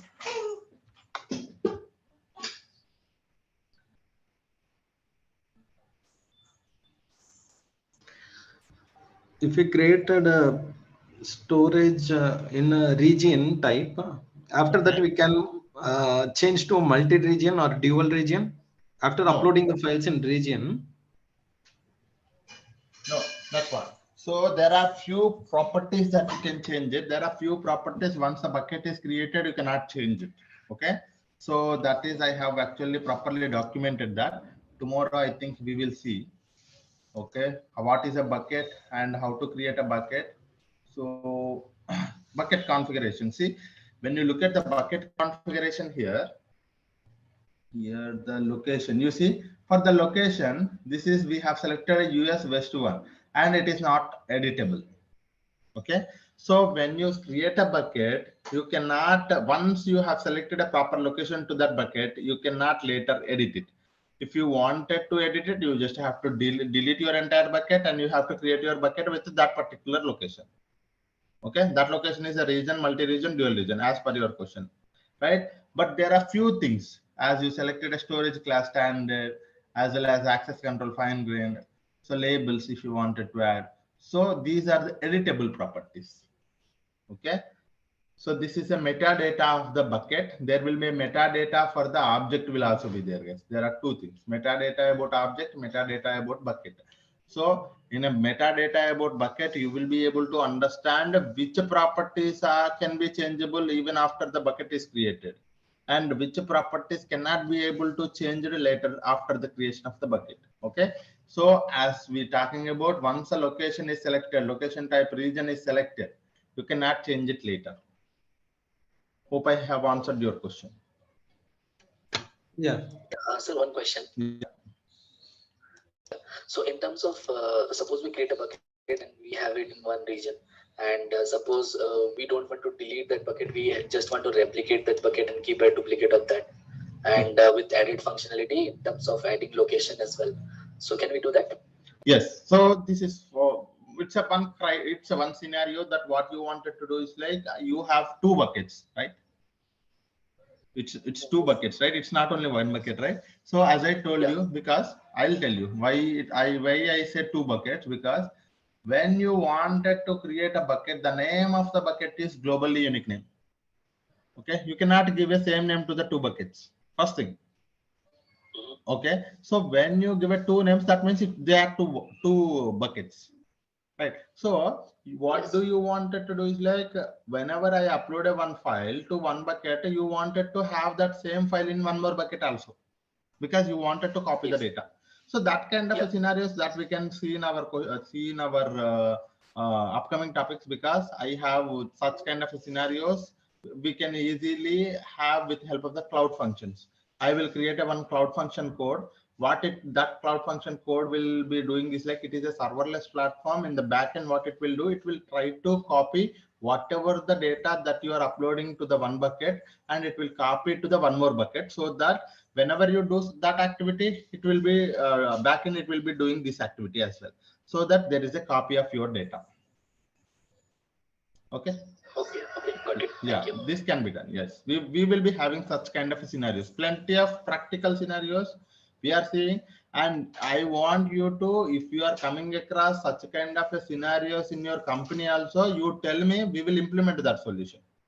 Okay, so that we will do, guys. Okay, I just don't want you to tell you a course and stop it here. I just want you to, if you guys have such kind of a scenario, sir, I am facing this kind of a problem, so can we implement such kind of a solution, or can we at least see an architecture for this solution? So that kind of scenarios we will see. If you are coming across, so please let me know. That's not a problem. And someone is asking a question, can you teach how to create a bucket via SDK? Sir, yes, we will create a bucket with the help of the Cloud Shell. Yes, of course. So I will tell you how to create a bucket two ways, sir. You can also see here.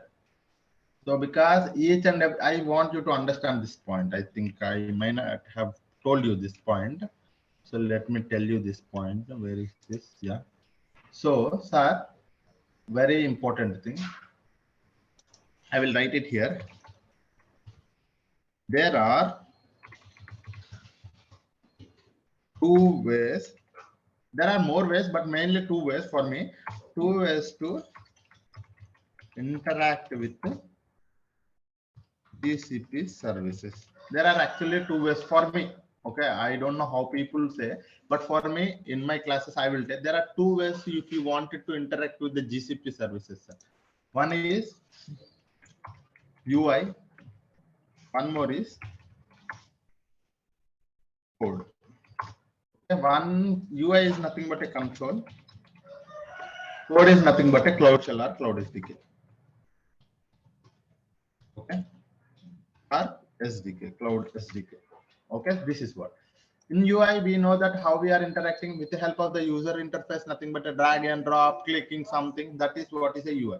If you wanted to interact with the services, if you wanted to use any service in the GCP, you can go with this way. Okay, this is a manual process. Sir, I wanted to create a bucket, or I wanted to delete something, or I wanted to interact with the Google Cloud Storage. You can also interact from the code, that is Cloud Shell or Cloud SDK, from anywhere. So these things also we will be seeing, guys. It is not that we are also looking, because I wanted to understand the concepts via UI, but tomorrow I wanted to automate it with the help of the code, because we are not just stopping here, because there are professionals who are automating the processes. Automating can only be done with help of the code. So there are two ways to interact with the GCP services. Keep this in mind, sir. Whenever you are getting any doubt, anything can be done with help of the UI, anything can be done with the help of the code. Okay, creating a bucket. Tomorrow, if I wanted to create a bucket, yeah, sorry. Through code, we can use REST API also. Yeah, through REST APIs also we can use it, but most of the people using these things. So even I am covering these two only. That is the reason I have mentioned REST API is also there, and there is also one more thing is also there, mobile application also. But most of the times we will be using this thing only. Even in the companies also, people use UI as well as Cloud SDK or Cloud Shell. Yeah. Okay. And one more question: any Terraform Ansible tools required for automation? Sir, no. Any Terraform and Ansible tools required for automation? No, sir. Our main intention is to have a data to be created and automated with the help of the pipeline. So that is what we are going to do. That is SQL plus Python is enough for this course. Yeah. Okay. Yeah. In real time, we will be creating the bucket, or admin team, they will create the bucket and hand over to us. No. So there are two ways. So if you go to, there are two, it depends upon your company, guys. If you go to the MNC companies, you will be having a dedicated team for the admin. So they will be doing the admin activities. Admin, I would not say admin. So there are two, admin, or you can also DevOps. Okay. They will be taking care of the resources, infra related things, they are taking care of it. Okay. But if you go to the tier 2 companies, tier 3 companies, what they do is like something like startups or some low base, I mean, not product, some basic product based companies are, you know, if you go to small scale companies, what small scale? Okay.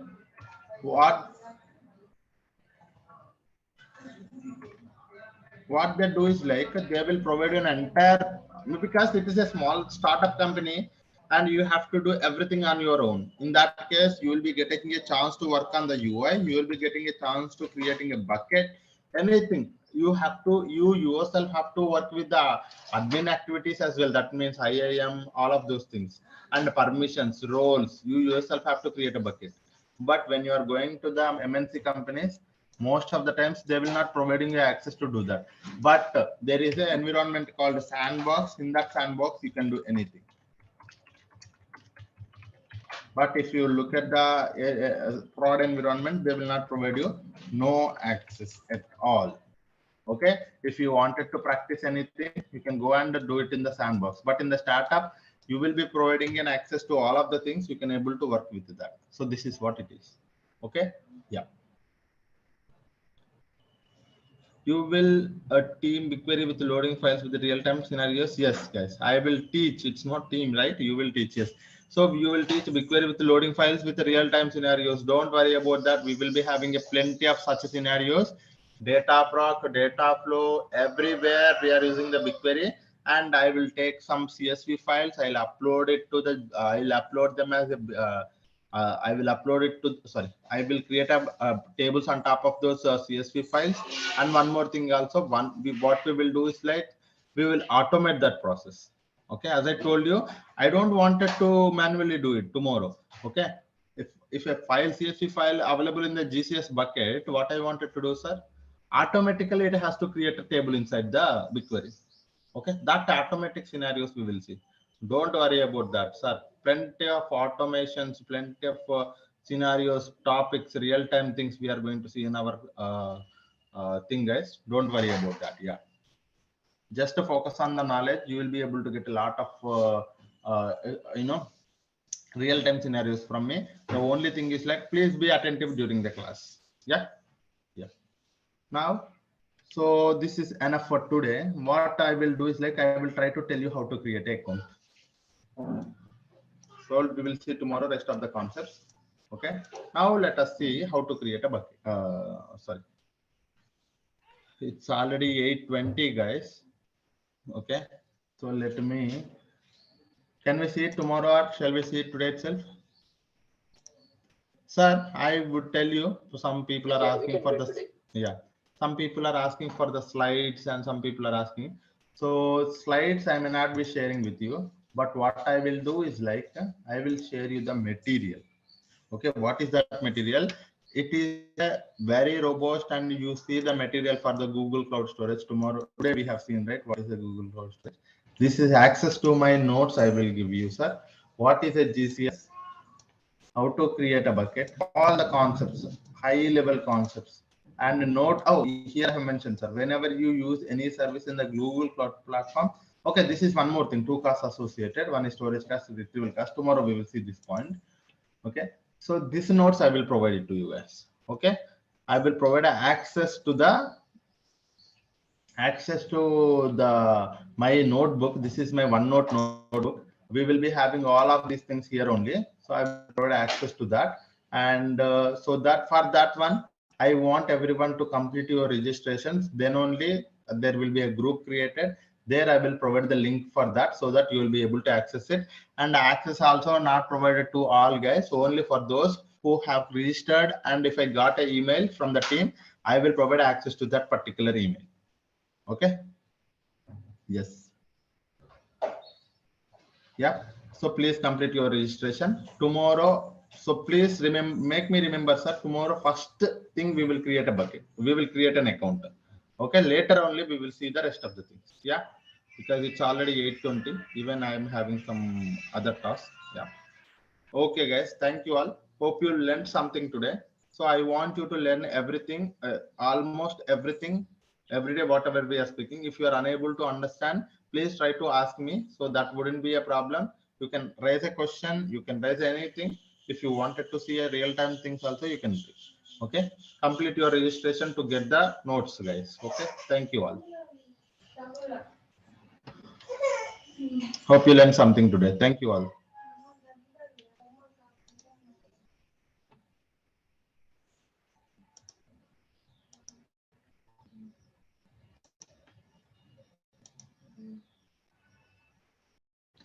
Hello guys, very good morning everyone. Hope you guys are doing good. Welcome to the session today. So let us start the session. If you remember, yesterday we had discussed about the introduction of the Google Cloud Storage, right? What is a Google Cloud Storage, guys? Google Cloud Storage is a one of the fully managed service. What does that mean? One of the fully managed means fully managed is nothing but all the resources required for the managing the files as well as storing the files and retrieving will be taken care by the GCP itself. We need not to worry about that thing. The only thing we have to worry about is like how to create a bucket and how to upload a file, and after that how to make sure the data is controlled and need not to worry about the resources required to build this GCS. And one more thing, we have to worry about what are the storage classes we need to take care of it, and the location as well as object version. And what kind of a tool it is, guys, if you ask me, a Google Cloud Storage is a service for storing your any type of a data, any kind of a data, any number of files we can store here. And how the Google Cloud Storage operates? Google Cloud Storage operates via bucket, okay, and objects. What is a bucket, guys? A bucket is nothing but a container to store your objects. And what is your file object, guys? Object is nothing but a file. Okay, it allows worldwide storage and retrieval. It is a scalable and secured platform.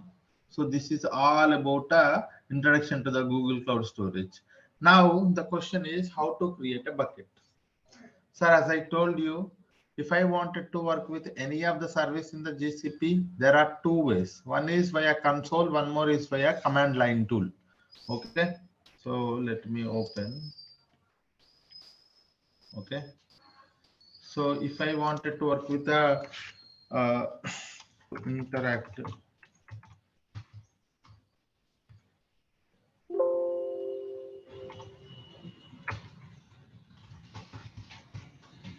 to interact with GCP, how many ways we can interact with the GCP? Guys, there are plenty of ways. There is APIs, there are many things, but mainly as a developer, as a data engineer, we are going to work with, we are going to focus on two things. Okay, that is, one is user interface, that is what we call as a console. One more is command line tool, that is your shell or SDK. Okay, so these are the two ways that we can work with. Now the question is how to create a bucket from the console. That is one thing, and also how to create a bucket from the command line tool. So these are the two things that we will see, guys. Okay, so now let us see. Let me go to the console and tell you how to create a bucket and how to interact with the, and while creating a bucket, what are the things that we have to take care, one by one we will see. And likewise, how to create a bucket from the command line tool. That means with the help of the commands, with the help of the Linux commands, how to create a bucket also we will see. Okay, all of these things one by one we will see. Okay, for that one, let me go to my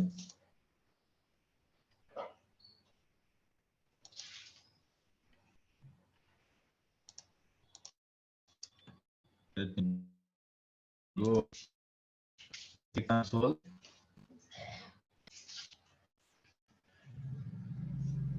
Okay, login in. I am logging into my console, guys. Google Cloud.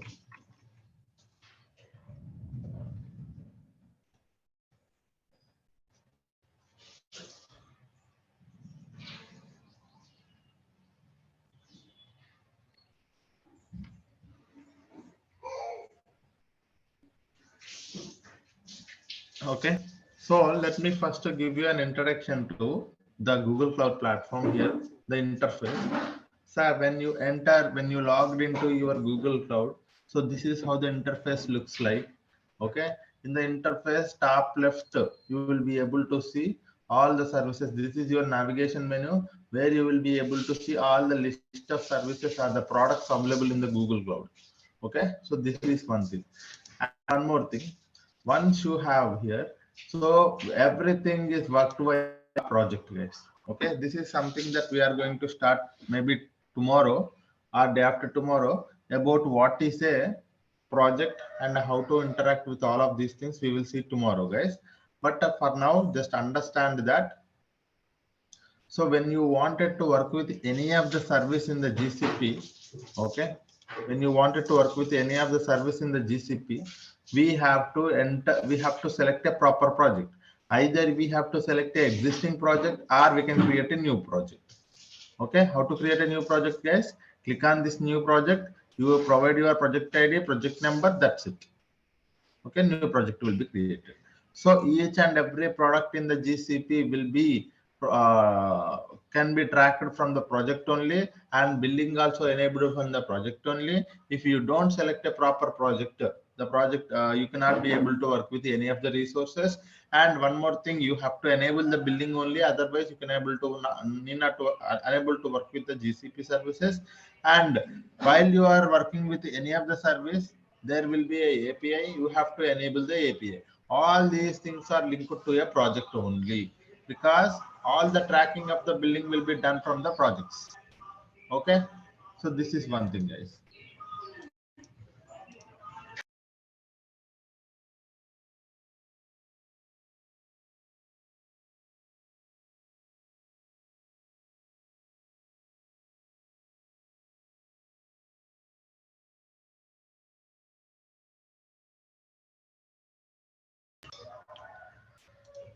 Okay, now once you have here, sir, if you wanted to work with any of the service in the GCP, either you can go to the left navigation menu, select that service. Like if you are working with the Google Cloud Storage, you can select here. No, you wanted to directly select it, you can directly search that particular service. You can also select it from here. Okay, Google Cloud Storage. And after that, sir, there is a free trial status, how much amount of money that is left in your free trial status and how many days it is, you can able to see from here. Okay, and here this is where you can able to activate your Cloud Shell, sir.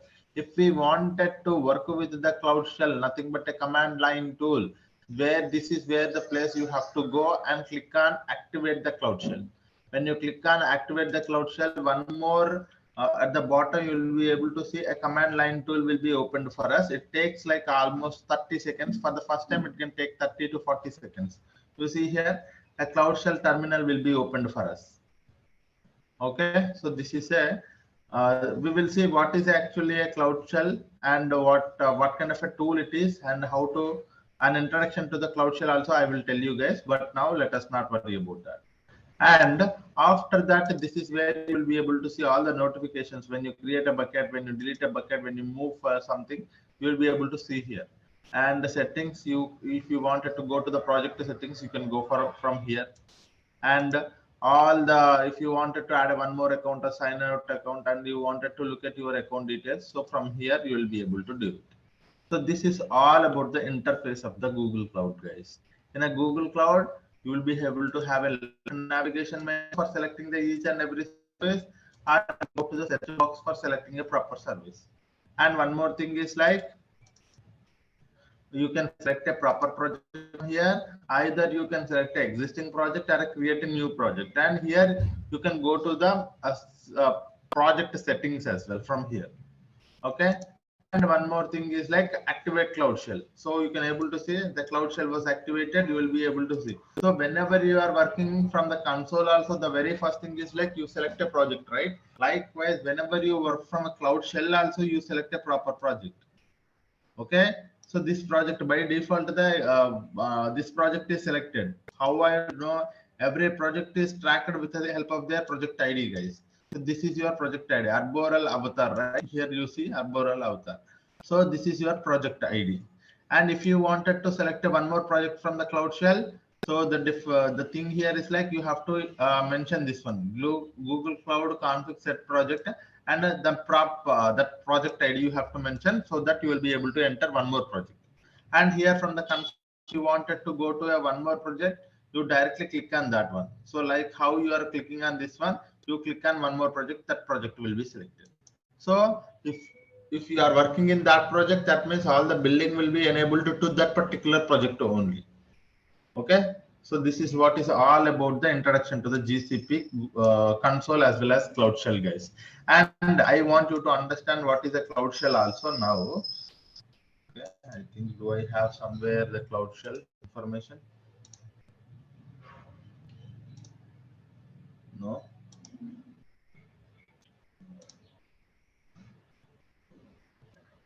No.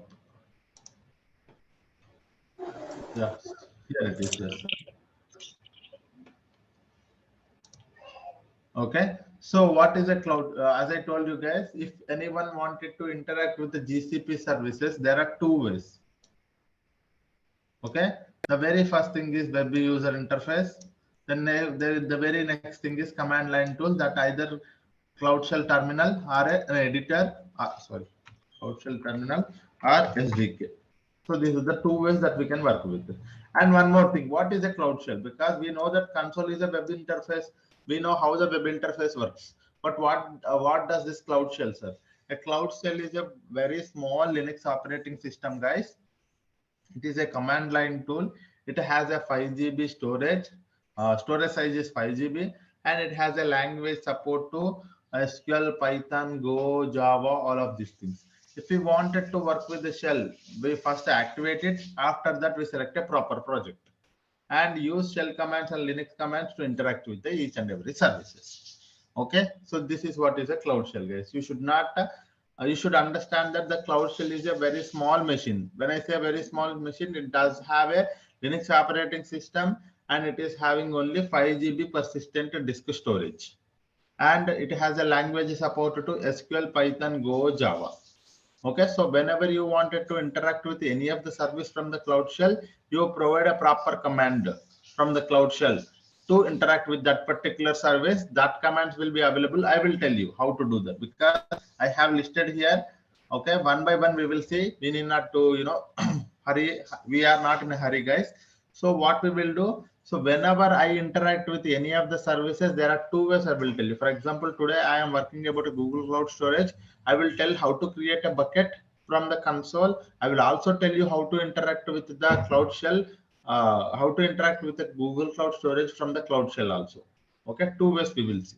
Now we understood that the interface, there are two ways that we can interact. One is console and via Cloud Shell. Now we will go to the Google Cloud Storage and try to create a bucket on the console.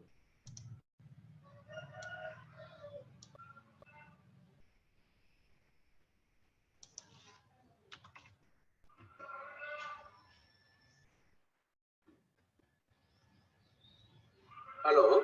Yep. I want doubt, sir. Yeah. So what is the difference between this Cloud Shell, which are working with the Linux operating system, you told, no? Yes. What is the difference between this Cloud Shell and the SSH? During the compute engine we are creating now, so there we are getting into the SSH. The same screen is getting what different is there? Where will be able to interact with each and every service in GCP. And one more, this SSH terminal is only for that particular virtual machine, right? So you cannot interact with all the GCP services. If you want to interact with that particular virtual machine, what you provide some commands, you wanted to upload some file, you wanted to delete some file, you wanted to see some information, you wanted to access some information, you wanted to provide some permission. So all of those things are related to that particular virtual machine. Okay, there also you will be using a Linux commands, and those commands are also similar. But the thing is, like, it is only specific to that virtual machine. But here, Cloud Shell is a overall service or in general service or a primitive service where you can able to interact with each and every service in the GCP. All the resources, all the permissions, everything can be done from the Cloud Shell as well. So that is the main difference, guys. Okay. Okay, sir. Then what is the purpose of SSH, sir? We can directly interact with what are the comments we are giving in SSH? The same No. command we can So you use. have to understand that one more thing is like if I wanted to interact, because see a virtual machine, as I told you, you have to understand this thing as well. A cloud shell is a small machine. When I mention a small machine, it have only the 5 GB persistent disk storage. And when you go to the virtual machine will be having a lot of storage. Sir, I wanted to move a file from a file of 10 GB to a virtual machine. That I can do, but I cannot load it to the Google Cloud Shell, right? Because it has only 5 GB. When I say 5 GB, you can only store until 4.5 GB of storage only. So it's not possible. But when I say virtual machine, you can able to store any amount of data as per your storage requirements. If you have given a configuration of storage like 500 GB, you can store 500 GB also. You can store 1 TB also. According to your requirement, you create a virtual machine. But it is not. It is just a small machine to interact with this and that. But it is not for running a heavy things. Okay, even you go for a heavy complex things, it will not. It will struck because it's a very small machine. But SSH terminal is a very. It's like your shell commands. Okay, you for example, you have a laptop, right? When you go to a laptop, you have a command line tool, right? That's like your SSH terminal. Okay, that means when you wanted to work with your laptop, you have a user interface that you go do this and that. But in the command line tool, you have a command CMD. When you enter a command called CMD in your search button, you will be able to open that command line tool. You can also work with from the command line tool from any of the services. Okay, when you wanted to work with any of the services in your local laptop, so if you wanted to work with this thing, that thing, you can able to work with. So that is like your SSH terminal. Okay, a full machine and its own everything will be controlled by SSH. Not only the SSH. If you open, for example, if your virtual machine is a Windows operating system, then you can again do with a user interface also. Okay, but if you have selected a Ubuntu or Debian, so then you can able to only work with the commands only in that case. So that is what that command line tool is, nothing but a SSH terminal. Yeah. Well, okay. Whether that G Cloud and GS Util, both commands will work in SSH. Of course, yes, it will work. G Cloud commands will work, yes. But you have to import it before that. Okay, because SSH terminal is specific to that virtual machine, but it does not understand the Google Cloud. Even though I am working in a Google Cloud, it does not understand. So what you do, you import all the modules. Okay, when you import all the modules, it will work. All the module fits. So we will see in our upcoming classes. Okay. Yeah. Okay. So guys, Google Cloud Storage we are seeing, right? So how to create a bucket and how to interact with the how to create a bucket, how to create a folder, and how to upload a file inside this Google Cloud Storage one by one we will see now. Okay. So for example, when you are inside a Google Cloud Storage, this is how the interface looks like. If you wanted to create a bucket, click on create bucket. Keep yourself muted, guys.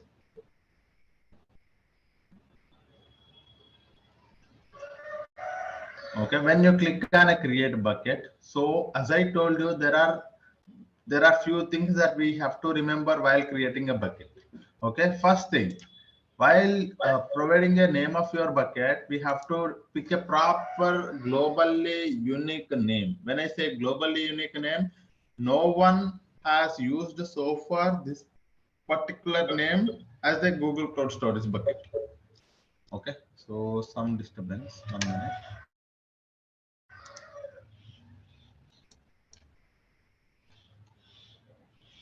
Yeah. So, when I say globally unique name, so far no one has used this name as a Google Cloud Storage bucket. No one, when I say it's not me, it's not you, it's everyone.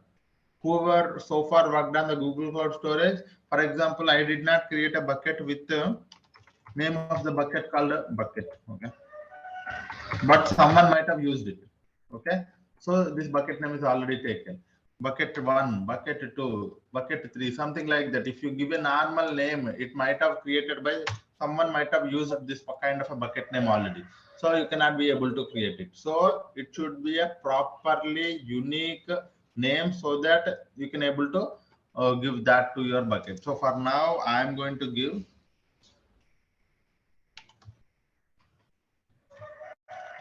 storage underscore bucket underscore resources. Okay, so this is the bucket. I have given a proper bucket name, which will not, I believe that which will not be used by anyone so far. Even though if still this is the 10102 I will give. Okay, so this name no one has used so far. It is a globally unique name. Now after that, once you have given a proper name to the bucket, click on continue. And this is where we have to worry about a location. So I want you to understand about a location, sir.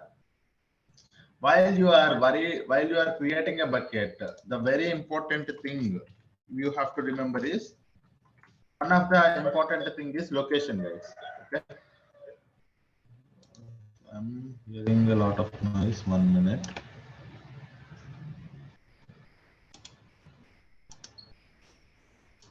Okay, location. So there are three there are three types of locations available inside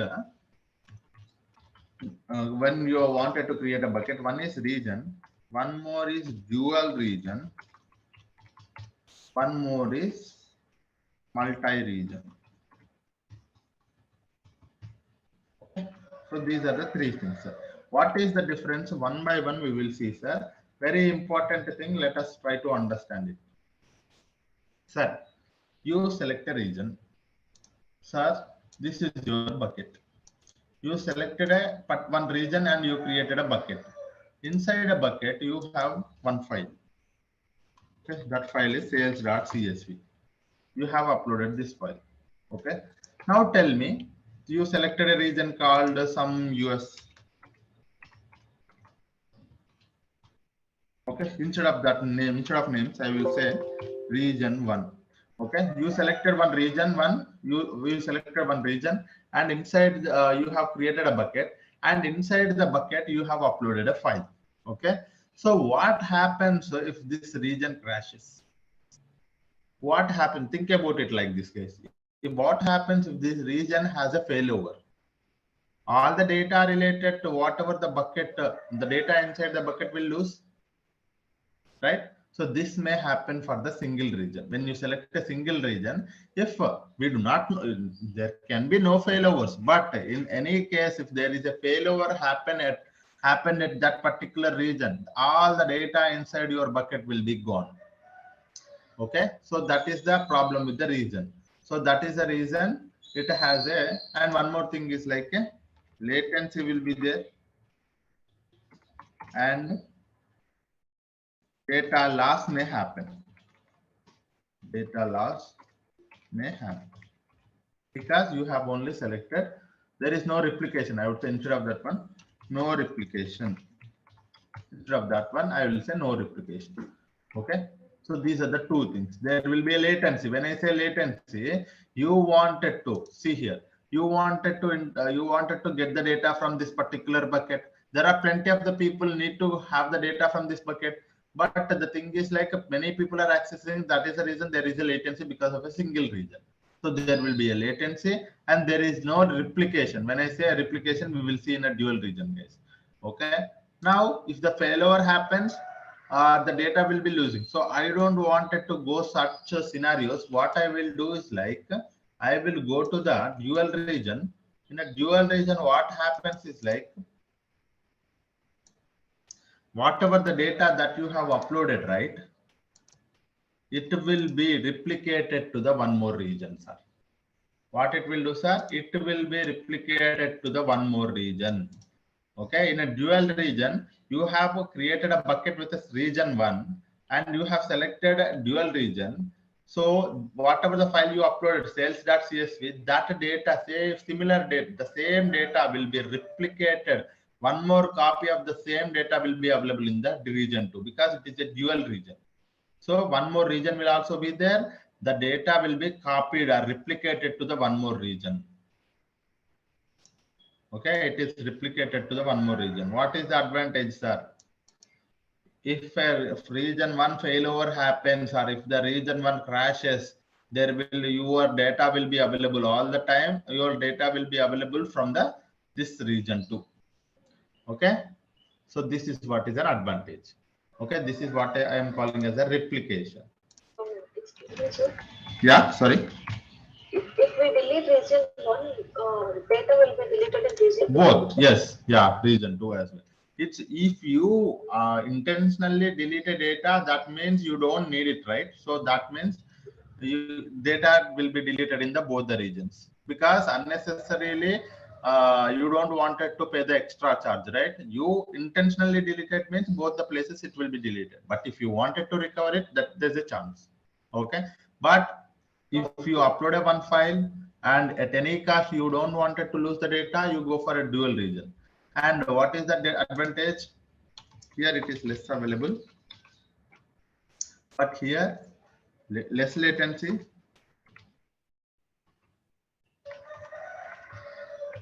replication is there, and availability is there. Okay, the data is highly available. And one more thing, sir, again, one more thing. When I say dual region, I am getting these kind of benefits from the dual region. What if I go to the multi-region? So the multi-region will be selected by those companies who don't want to lose the data at any cost. At any cost, you are running a business, very important for you. You have a data that you don't want it to lose at any cost. In that case, you select a multi-region. In a multi-region, the data will be replicated between 2 or 3. Sorry, the data will be replicated between 2 or 3 regions.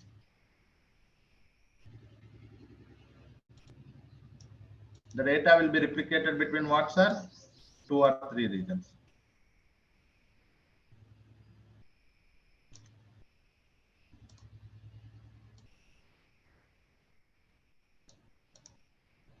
Okay, so this is the region 3. More than 2 regions, sir. So this is an advantage. What is this one, sir? At any cost. The requirement is very simple. At any cost, because the cost will be increasing from the region to the multi-region. Because I will tell you, because when you get a lot of benefits, the cost will also be there like that, right? So when you go to a multi-region, the data will be replicated to the multiple regions, and the data will be highly available. Okay, the data will be highly available. There is no latency at all. We can say minimal latency. The latency is very minimal. Okay, comparatively very less. Very less latency, sir. And one more is replication is between different regions, more than 2 regions. Here only one region, sir. There replication is only one region, but replication between more than 2 regions, and data will be highly available. So this is a question in the interviews also. How do you make your data will be highly available? So I select a multi-region option so that my data will be highly available all the time. Okay. Here So also in any even though region, also in any region, if you delete data, it will replicate to all the region in multi-region. In a multi-region also, it's only about, sir, intentionally you wanted to delete it, it will be deleted every place, sir. First thing. Okay, intentionally you delete it in one location, it will be deleted everywhere. But if you upload a file, but you thought that if for example if there a failover happens to this region, that was nothing but unintentionally the data is not available. In that case, your application will be connected to this data. Even though this region is also not available, your application or your data processing system will be connected to this one. That's the reason data can be highly available. Okay, so this is what it happens. For example, when your application is running or when your data pipeline is running, you have connected to this one. Okay, you have connected to this one, your application or a pipeline, whatever it is. When you connect it to this one, if this region in a multi-region, this bucket is not, the data inside this, the file is not available, or this region is not available, automatically it will be connected to this one, because it is a multi-region. Automatically it will be connected. This is the reason all the time the data will be highly available. Okay, but in this one, if this region is not available, it will be connected to this one. If this is not available, it will not be connected to that one. That is the reason the data is less available here. Yeah. Any questions, sir? Sir, if any changes made in region 1, it will be applicable to other. Of course. Yes. Yes. So it is just a replication, sir. Whatever you do the changes in the region 1, it will be replicated. Okay, you cannot see it. Okay, sir, where I can see my replication, you cannot see it. Okay, automatically backend GCP will be taking care of it. This is a concept. So what do you have to understand from this concept, sir? What I can get from this concept, if you ask me, I will say like this. So if you wanted to, the cost will be less here, less cost. Okay, I will say L. Here medium cost. It is a high cost, not high, but the cost will also be lesser, but comparatively. Okay. Sir, if I am accidentally updated any files and I want to reverse that one, whether it is possible. You wanted to revert the changes? You can go for the object version. We will come to that topic. Yeah. Yeah. So what is the concept that, what is the thing that you have to get from this location is that, so according to your requirements, sir, I wanted to, it's okay for me if it is less available also, that is fine. I don't need a replication. I want a less cost. You can go for region. No, at any cost, I don't want it to lose the data, or at any cost, or the data to be available all the time. In that case, you can go for this one. Okay, so this is what is all about the location, sir. Now you understand that what is the mean by the multi-region, dual region, single region. Dual region highly available across largest area. Dual region highly available across 2 regions only. And lowest latency with a single region. So this is what it is. Okay. Now if I select a multi-region, the cost will be, you'll be able to see here, guys. Okay. And if I select a dual region, I will select 2 regions. And the cost will be like this. And if I select a multi-region, the cost will be little less. There is no replication cost here. Okay, so this is how it works. So as per my business, I don't want it to lose the data at any cost. So I will go with the multi-region, and inside that I select Europe or Asia specific or this one. For now, I am going with the US multiple regions. So this is the region I have selected. Inside that US, the data will be replicated to the multiple regions. Okay, so this is all about a location type. Once you have selected a proper location, click on continue. And this is where is your storage class. Sir, what does that mean by storage classes? You set here, you look at here. In a storage classes, we have 4: standard, nearline, hold line, and archive. Okay, let us see what is this. Okay, storage classes.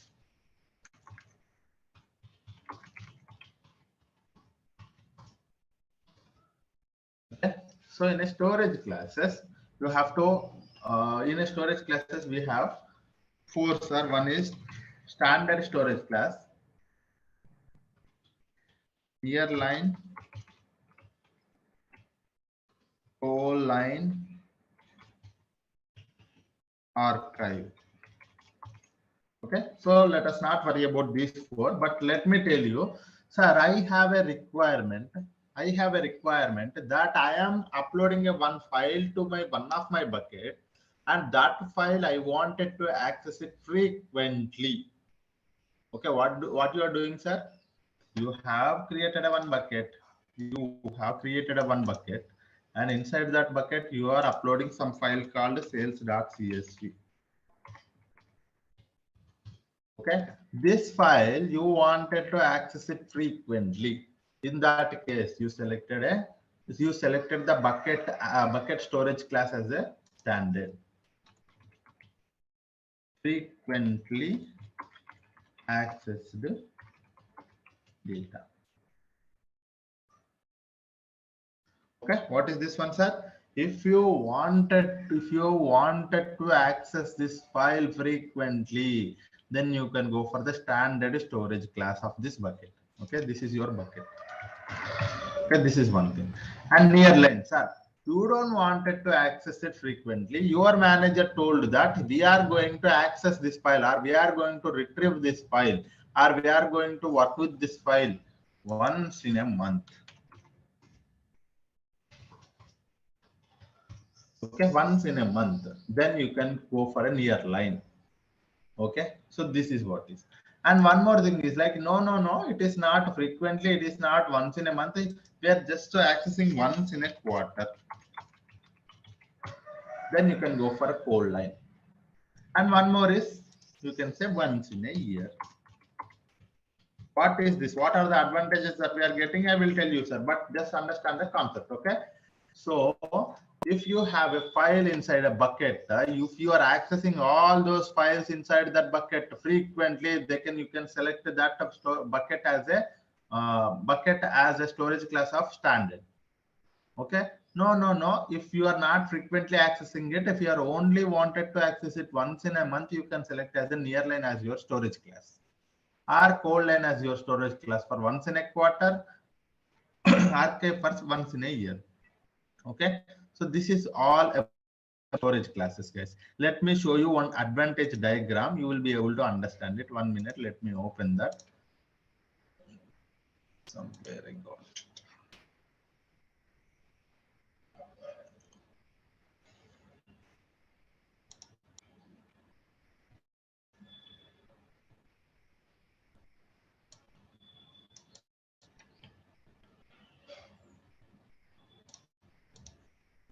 Okay, yeah. Last time when I was explaining, this is the thing. Okay, the advantage is something that I will tell you. These are the 4 storage classes, guys. The storage class for standard, nearline, cold line, and archive. Okay, you will be able to see here. As I told you, see, the advantage is that, so when you are accessing frequently, the transaction cost is very less and the storage cost is very high. Okay, and when you are accessing it once in a year, the transaction cost is very high, the storage cost is very less. So this is the advantage that you are getting. Okay, what does that mean, sir? You have to be very smart when you are selecting a storage class. Okay, unnecessarily you don't want it to pay extra money here. Okay, there is a cost associated. I want you to understand one more point. Where is my paint? There are 2 costs associated.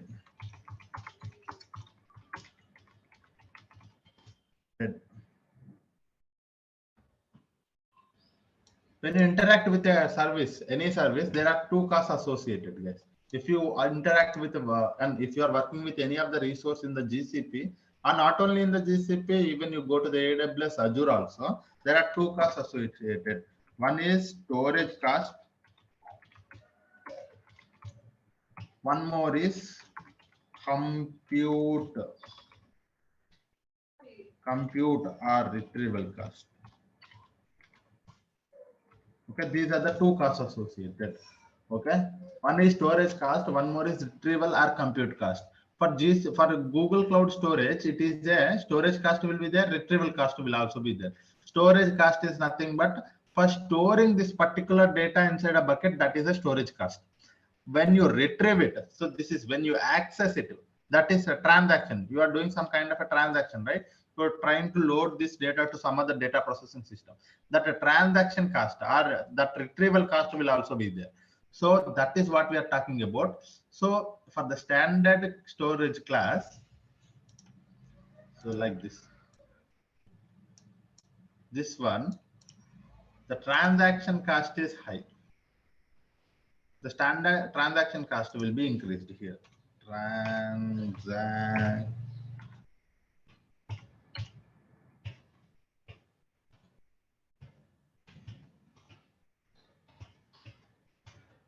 Transaction cost will be increasing.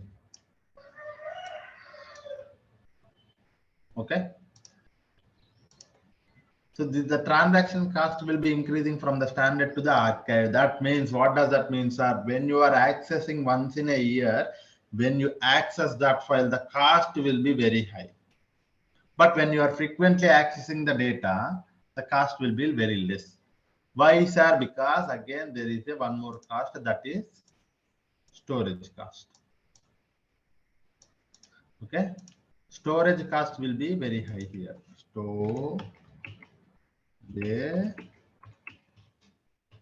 Storage cost is very high here. Okay, so the storage cost is for frequently accessed data. You have to, the data to be available all the time when you frequently access it. That means the storage cost for that particular storage class is higher, because when you frequently accessing it, the data to be highly available, to make the data to be highly available all the time, the storage cost is increases. Okay, and one more thing, archive.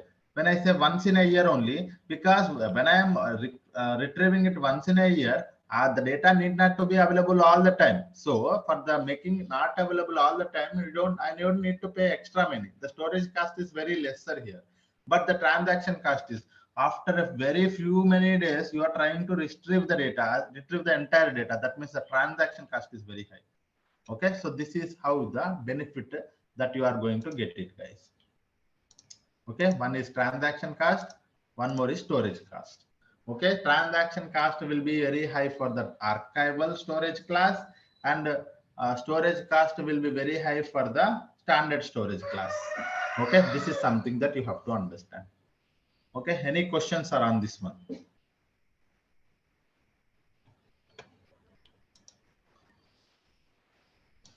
Okay, so this is something that I want to understand. Okay, okay, 1 minute. Some more things are also there. Okay, storage classes, I think that's it. Yeah. Okay, so this is what is about storage classes. Now you understand that what is a storage class, guys. Now you have to, you can also read it here. Best for short-term storage, frequently accessed data. Best for backups and data accessed less than 1 a month. And best for disaster recovery, less than once in a quarter. Best for long-term digital preservation data accessed once in a year. Okay, so according to your requirements, sir, you are creating a bucket. That bucket is only for the disaster recovery. That means you are only accessing the data once in a quarter. You go for this code line. Sir, I am creating a bucket. I wanted to use that bucket files inside a bucket all the time. You go for the standard. Sir, I wanted to be create a bucket for the backup purpose. Then you can go for the nearline. Okay, so this is what you have to do, sir. Okay, so this is all about storage classes. Now I wanted to access the data frequently. For that reason, I am selecting a standard as my storage class. Okay. Sir? Yes. At initial stage, if we have chosen Archive, immediately if we want to choose the data, correct. Will it be very good question? Yeah, very good question. So initially you have selected as an archive as your default storage class, but you later some point of time you understood that this is not going to be an archive. You wanted to be access the data very frequently. That's your question, right? So you can make it. You can convert a storage class from one to the another according to your requirement. Later also you can edit the bucket. So this is an editable option. So if we edit also, we can pay in the middle also. We can, sorry, the cost will be until that time. For example, you for 1 month you have mentioned it as an archive. The cost will for 1 month will be only for that particular archive storage class. And after next month you have selected it as a standard as your storage class. The cost will be from there. Whenever you select the standard, from there the storage cost will be according to the standard storage class. And our Google will be Google Cloud is very smart enough to understand that how you are selecting the storage classes. Not only that, how the computing and how the resources you are using, how much data. Even though you create a bucket, you don't upload anything. Google Cloud will understand that you just created a bucket, you have not uploaded anything. That means you are not using any resources. There won't be any cost. And you selected a storage class, this one, that one, this one, that one, but you don't uploaded anything. There is no cost at all. But if you uploaded one file inside a bucket and you selected a standard for 1 month, and after 2nd month you selected archive, the cost will be according to that. Standard, the cost will be standard into some 10 rupees or some 100 rupees, standard into 10 plus archive into some 150 rupees is total equals to for 2 months. That is a charge of that. So that is how it is. Okay. Okay. So do it require downtime to change that class of the storage? There is no downtime. Yes. I mean, there will be a little latency, but it is very less. Yeah. Okay. When you select a one storage class from one that to that, how much time it wouldn't take much time. But if it is a lot of data, even though a lot of data also, it wouldn't take much time.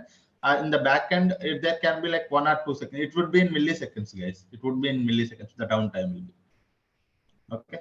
Yeah. Okay, that is one thing. That's those two questions are very good questions, guys. Even I wanted to cover that. Yeah. So that is one thing. And we have selected, now I have selected a standard because I wanted to frequently access the data. So that is something that I have selected. Now, this is where is a very important thing because I wanted to control the files inside my bucket. Very important thing because everyone wanted to worry about the security, right? So this is where we are securing our buckets and files. So very important topic. Please be focused on this one, guys. Okay. So the thing here is,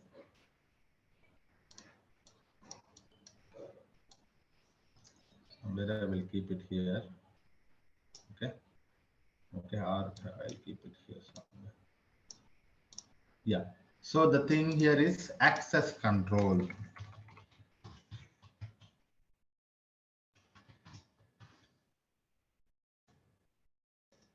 What is this access control? I want you to focus on this point now. Sir, I have created one bucket. Inside that bucket, I have many files like sales.csv. I have schema.json. Sir, I have a project confidential file, confidential dot some text file, and there are plenty of other confidential or somewhat I would say sensitive data, from customer sensitive data, sensitive underscore data dot some word file or whatever it is, sir, word file. Okay, so these are the files inside my bucket. Consider that this is your bucket. Okay, you have created a bucket, and while after you created a bucket, you have uploaded these many files inside the bucket. Okay, there is a one project manager, or there is a client. Okay, think that there is a client, there's a data engineer. So we should understand that the client has to access what kind of objects inside a bucket, and we should understand the data engineer has to access what kind of a files inside a bucket. So that is what told. Yeah. Yes, sir. I have one question. Yeah. That storage class you explained last time. Yes. Yes. So that storage class is applicable for each and every file in the bucket, or it is applicable as a whole for a bucket? It's it to the bucket. So we are not worried about a file, and it's only for the entire bucket. Okay. So when you select that file, when you select the bucket as your storage as standard storage class, all the files inside that bucket are applicable to the bucket. I mean, it follows the bucket level. So that means that means if it is a standard, the file is also a standard storage class. Okay, so there is proper word for that. So I forgot that. Inherited. Okay, so inherited. So when you select a storage class for the bucket as a standard, it inherits all the files will also inherited from the bucket permissions. That means standard it will get from the files also. So if it is a bucket is a standard, all the files inside the bucket is also a standard. Yes. Yeah. Okay. Yeah.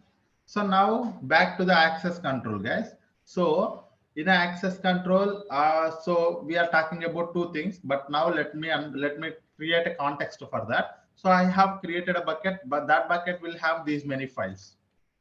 Okay, these many files inside it. Now we have to understand there is a client and there is a data engineer. So the data engineer has to access only sales.csv, schema.json, and it should not have access to the project confidential files and sensitive data. He should only access these two files. Okay, he should only access this file and this file.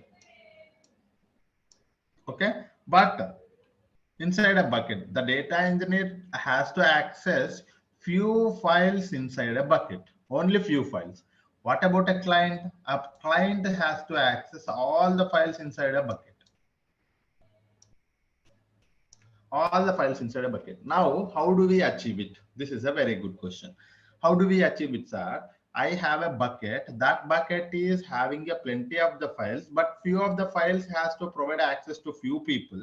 But some people needs an entire access to all the files inside a bucket. So how do we achieve it? So that is where the concept of access control come into the picture. There are two concepts here, sir. One is, so for example, for the data engineer, what I will do,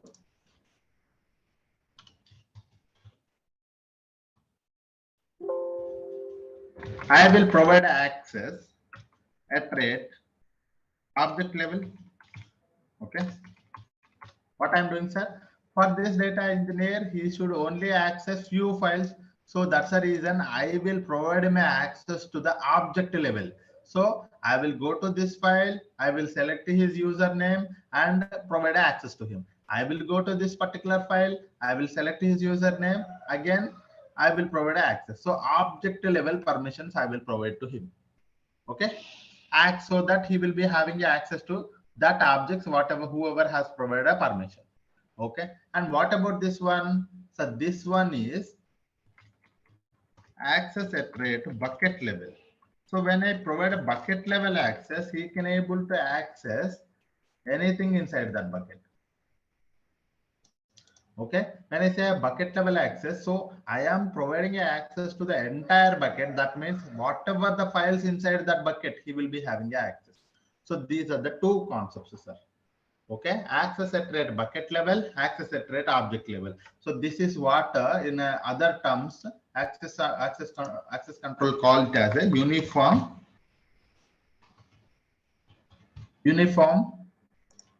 as this is fine grained. Okay, the name it is saying that uniform access to the entire files inside a bucket. That is nothing but a access at a bucket level. Fine grained, the access will be a granular access to the specific objects inside a bucket. So this is what is nothing but a access control, sir. Any questions? So this is a client need to have. I have given two specific names as a client and data engineer. Tomorrow in your project, when you're working in a Google Cloud project, you have to understand who needs to have a what kind of access. If a project manager is there, he should have access to the entire project. If the data engineer one is there, he should only access a sales.csv. There is a data engineer too, he should access a schema.csv. So you should provide a access control according to your business requirement or according to your access permissions. Okay, so this is how you are going to achieve access at rate bucket level, access at rate object level. That can be achieved with the help of what concepts are uniform as well as fine grained. Okay. Yeah. Once the object is created, it will have which type of access, sir? By default, if you provide a if you provide a bucket level access, that means it's not like that. It's not that the question is not like that, but it can be like this. So for example, you created a bucket and while you are creating a bucket, you will select something. Okay, you see here, while you are creating a bucket, you will select here whether it is the access control needs to be uniform or fine grained. Okay, you select here. According to that, if you select a uniform, it ensures the uniform access to all the objects inside a bucket. Okay, if you select a fine grained, specific access to the individual objects by using object level permissions. Okay, so this is how. So sir, for example, if I upload a file to a bucket, what is the access? By default, there is no default. You select here. Okay, when you select uniform access to all the entire files. You select a fine grained access to the specific objects. Okay, so this is how it is. Okay. Then what is the difference between the ACL and the IAM? Yes, that is where. But the concept is something that this is a concept. A concept wise, controlling a bucket level access will be done with the help of the uniform, and controlling object level permissions with the help of the fine grained. But how to achieve it? That is a very good question, right? So how to achieve it, sir? That can be achieved with the help of the IAM. For uniform IAM, and fine grained will is ACLS. So we will see this in action. Okay, what is this object level? ACL is nothing but an access control list. Okay, so let me tell you here also. Let me mention here somewhere we are writing. At any point of time, we can edit now, sir. You can edit the. Yeah, we can edit it. That's not a problem. You selected today as a fine grained, but tomorrow you wanted to make it as a uniform. That is fine. You can do it. Okay, so this can be achieved. Uniform can be achieved with the help of the IAM, sir, and this can be achieved with IAM plus ACLS. Sorry. Okay, so when I say fine grained, you can actually provide an entire bucket access as well as object access, guys. This is not, so it is a next level. Fine grained is a next level to the uniform. So when I say you can provide both bucket level access, you can provide with help of the IAM, and ACLS, nothing but an access control list. So object level permissions also you can provide it here. Okay, so we will see in action how it is in next 2 minutes. Okay, I think we are up to time, but so shall we continue tomorrow, guys? But you understood the concept here, right? The concept is something that the access control, there are two concepts. One is uniform, one is fine grained. In a uniform, you provide access at rate bucket level. In a fine grained, you provide access to a specific objects to a specific person. Okay, you have to understand specific object to a specific person, because if you understand that specific, when I select that file tomorrow, and when I click on the permissions, I can just enter his email ID and provide access, whether that is a editor access or a browser access, whether it is a viewer access, I can able to select it tomorrow. Okay, what kind of access we need it. But concept wise, bucket level access, object level access. Uniform can be achieved with help of the IAM, fine grained can be achieved with help of the ACLS. Nothing but an access control list. Okay, so these are the two concepts, sir. Tomorrow we will continue from here. Yeah, any questions anyone having? Yeah, so who had that uniform access, he can access all that bucket, right? 1 minute, guys, 1 minute. Okay, yeah. Hello. Sorry, yeah, someone is talking. Yeah. Yeah, who have the uniform access? Wait a minute. Okay, please continue. Yeah, Sasi Kumar, can you talk now? Yeah. Initially, if you are selected as the uniform, so whatever object we are creating for a particular fine grained also, it will first created as a uniform only. That time using IAM and ACL, we have to change it to fine grained. Is it correct? Correct. That is correct. So the question here is very simple. He has asked a very good question that I wanted to tomorrow also explain, but now I will tell you. So, sir, today I have selected a uniform access. That means I can only provide a bucket level access today. Okay. So if I wanted to make it as a fine grained, because I wanted to I understand the business today that yesterday I have selected a uniform, but today I understand that I have to provide a object level permissions to few people, because I don't want it to provide an entire access to the bucket. So in that case, you can go for the fine grained with the help of the ACLS. That is a good question. Yes. And it's also vice versa also. Today I have selected a fine grained, but I don't want it to apply a fine grained. I wanted to apply a specific access. You can come back to the uniform also. That is also fine. It can be editable. This is also editable option, guys. Yeah. Yeah. One more guy is asking a question. Yes.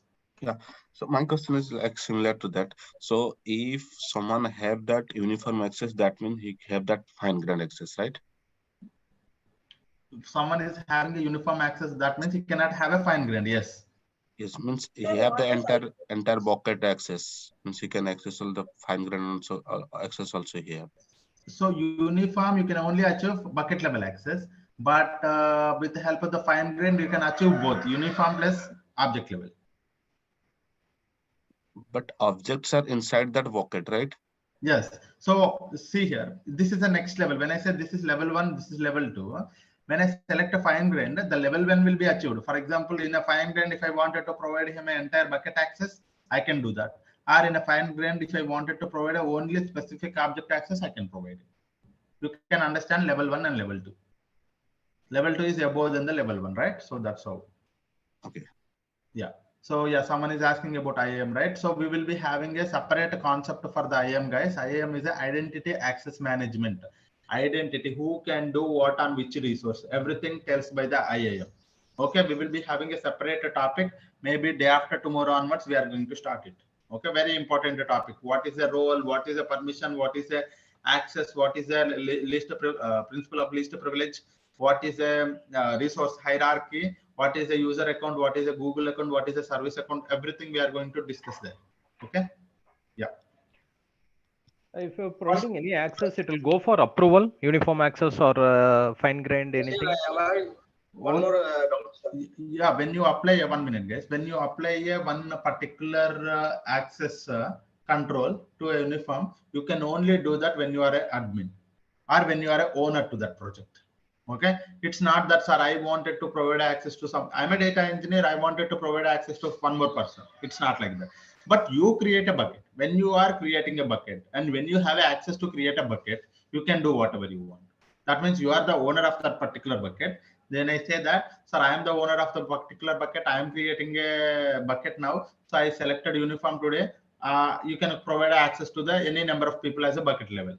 And you can make it fine-grained also. You can provide a specific object level of access also to the specific people. Yeah. Yes. Yeah. Someone is asking a question. Yeah. Yeah, sir. Sir, here I am having doubt whether these 4 files which is there won't follow parent-child architecture, sir. It is not inherited, sir. Because if you are giving us a bucket level, it can override the object level now, sir. No, I did not get the question. This is not a resource hierarchical relationship. There is no. These are the individual files. Okay, these are the individual files. Okay. So it is. So you wanted to provide access bucket level, you provide it. You want a specific object to the specific user, you provide it. Okay, so that is how. Yes, guys. I think I wanted to talk to you, sir. That's why I'm asking your phone. Okay, what about auto class? So no, sir, I am not going to share my contacts here. It's not a correct way to share my contacts. So you can connect with our team if you guys have any questions. Cloud Shell and Cloud SDK, and how is data synchronization done across the regions? We will see that how, yeah, data synchronization will be done in the backend. We are not going to be a part of it. When you select a proper storage, a proper location, that will be done. And yes.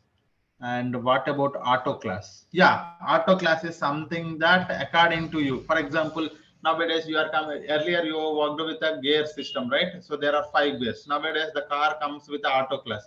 So according to your speed, the auto gear will be happening. Likewise, according to your usage or according to your retrieval and storage, it will be automatically selected. Okay, auto class. Yeah. We can create a bucket through script.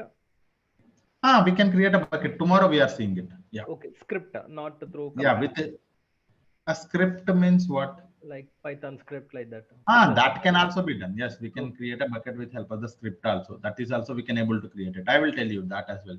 For example, if you are working with the Python language, when you are working on application or something, you wanted to, interact with this bucket or create a bucket, right? You can do that. I will tell you. That script is again a command only. Inside the script, you are using some command, but the script is little different. Yeah, no worries. I'll tell you. Can you share the notes, running notes? Sir, the notes, the access to these notes will be having only shared to from today onwards. Maybe maybe tomorrow. So once all the people have completed the registrations, what I will do is like I will provide a link of this particular notes in the group. There will be a group created. So what I would suggest you is like you try to complete your registrations. Okay, so that I will be able to provide an entire access to my notes so that you will be able to have the access. And also, I think from tomorrow on, from tomorrow onwards, I think I'm expecting all the people will be completing the registration so that I can share it maybe tomorrow. That is one.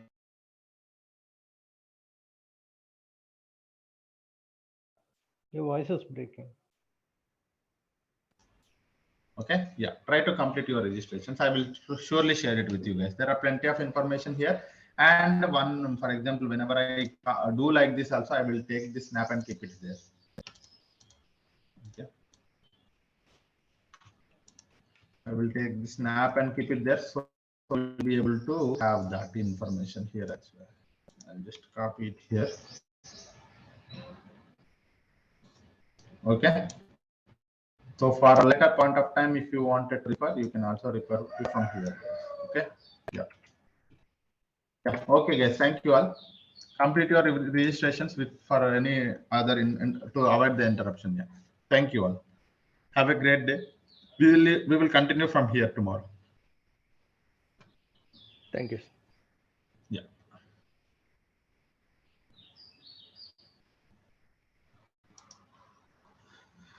Thank you, sir. Thank you, everyone. Thank you.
Good morning, everyone.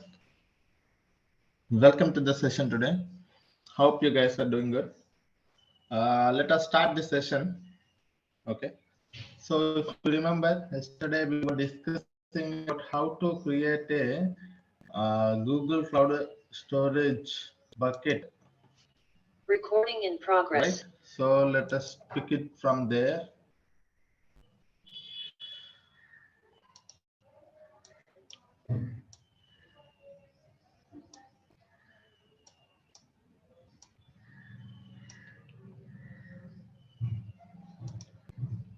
Okay, let me click on create storage bucket.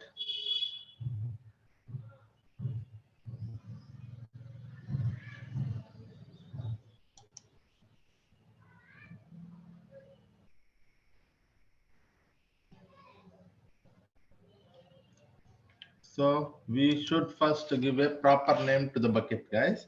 So I'm going to give a name like this. Storage bucket. That's 10. Okay, so this is the name that I have given, and that name is available. This is where we have to select a proper location. We now know that there are three types of locations. One is region, dual region, and multi-region. There is no replication in the region. There will be a replication in the dual region to the across two regions, and in a multi-region there will be a replication in multiple regions, and which is having a high availability, sir. In multi-regions you will be having a high availability, guys. So that is also we can see. Okay, so I am for now the location type I am selecting as a multi-region and clicking on continue, and here we have to select a proper storage class. There are 4 storage classes you can see here, guys. Okay, so one is standard, nearline, cold line, and archive. We now know how to select a proper storage class also. We have seen yesterday, right? So this is what it is. So if you are accessing the file frequently, then you can go for the standard. If you wanted to access a file once in a month, you can go for the nearline, and once in a quarter for cold line, once in a year for the archive. And the cost, and there are 2 costs associated for the each service, right? For this one there will be a transactional cost, there will be a storage cost. Transactional cost will be very high for the archival storage class, and storage cost will be very high for the standard storage cost. Why it is? Because if you wanted to frequently access the data to be highly available, that is the reason the storage cost will be very high. Likewise, if you are accessing once in a year, the data has to be available once in a year. So that is when, that is the reason the storage cost is less. But when you are retrieving the data, so the data transaction cost will be very high. So this is the main difference between the storage classes. So we now know how to select a proper storage class as well. So for now I am selecting a standard, guys, because I wanted to create this bucket for what purpose? Frequently accessed data. So that is the reason I am selecting this. Okay, I am clicking on continue, and this is where we are. This is the place where we are controlling the data inside the buckets, right? When you create a bucket, so you are going to upload some objects inside it. So how to control the access to those objects? This is where we are defining that. So there are 2 things. One is access control with the help of the uniform, access control fine grained. Uniform means there will be a uniform access to all the buckets. Uniform access to all the objects inside a bucket, and fine grained access to each object inside a bucket. Okay, so uniform means access at rate bucket level, that will be achieved with help of the IAM, identity access management. And one more thing is access at rate object level. Each object you are going to provide access, that can be achieved with the help of the IAM plus ACLS, nothing but the access control list. Okay, so this is what one more thing. Now I am going to select find window now. Okay, click on continue. So the final step is object versioning or retention policy. What is this one, sir? Now I want you to understand. Okay, very simple again.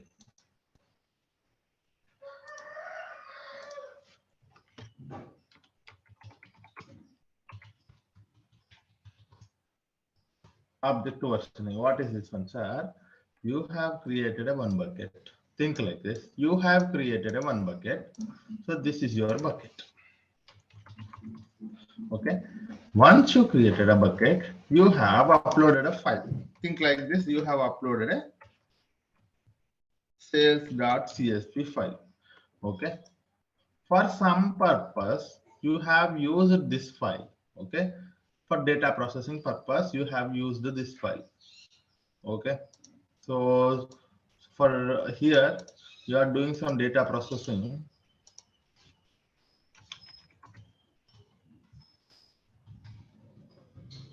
Okay. Here you are doing data processing. For that, you need this file. You took this file from here. Okay. And you are doing some activity on it. Okay. Okay, what you have done, sir? You wanted to do some data processing, data cleaning on this sales.csv from this bucket. So you have loaded that file sales.csv from the bucket, nothing but a Google Cloud storage, to data processing system, and here it is. Okay, once you have removed null values, something like this, you have cleaned something like removed null values, removed duplicate values. After that, where you have to store? Again, I wanted to store here, guys. Okay, when you wanted to again store here, now understand, sir. When you wanted to again store here, now tell me what are the options to you. What are the options? Either you can overwrite this object, okay, because it is the same file. Either you can overwrite this object, or you can create a one more version of this object. Understand this point, sir? Either you can overwrite this object, okay, like this. For example, you keep this file here and keep it here. That means the file was overwritten. That means what happened, sir? The original file is gone. The new file with the clean data is there. So this is one way of doing it. So this is a object versioning. For this point of time, you don't need to be object versioning. Okay, you don't need to select the object versioning. But sir, I don't want that. What I want is like whenever I do some kind of activity on my file, I wanted to create a one more version of it. What I wanted to do, sir, I wanted to have a one more version of it. Now, if I store this file here, it should be a one more file, one more version, and one more object like this. Sales.csv, it is a 01.csv. Okay, so this is how I can go for the version. So when you enable the object versioning, it will not overwrite the existing object, the original object. It will create a one more object, sir. Okay, sales.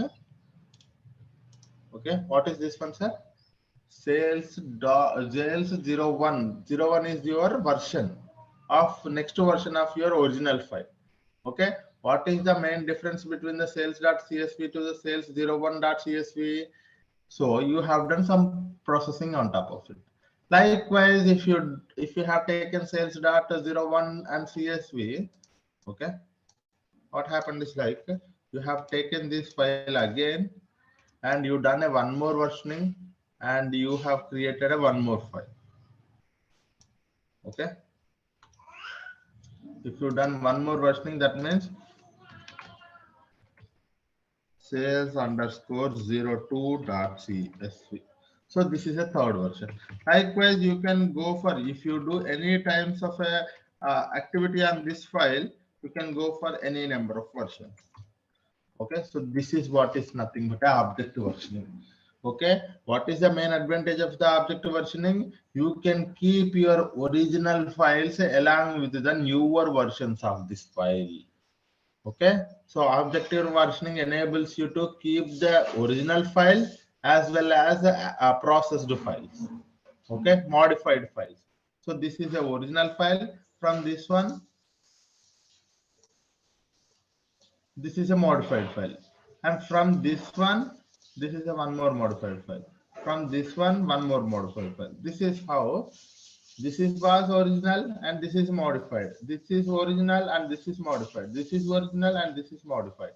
So this is how you will be able to create object versioning. But if you don't enable the object versioning, what will happen, sir? All this will be overwritten. So you don't find these versions, you will only find this thing.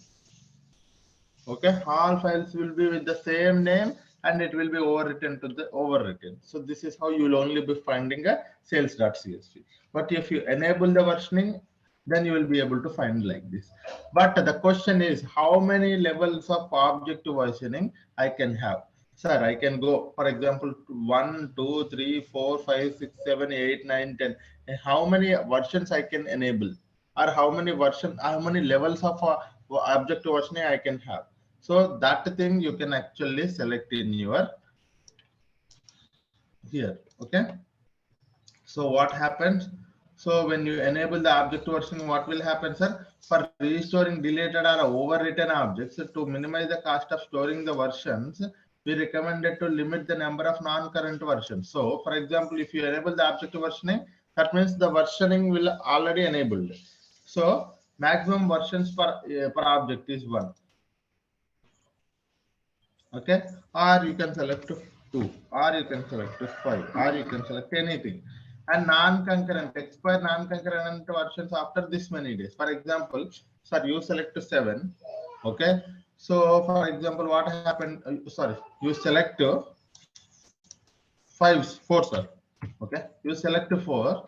What happened is like, so 1, this is a 1, 2, 3, and 4.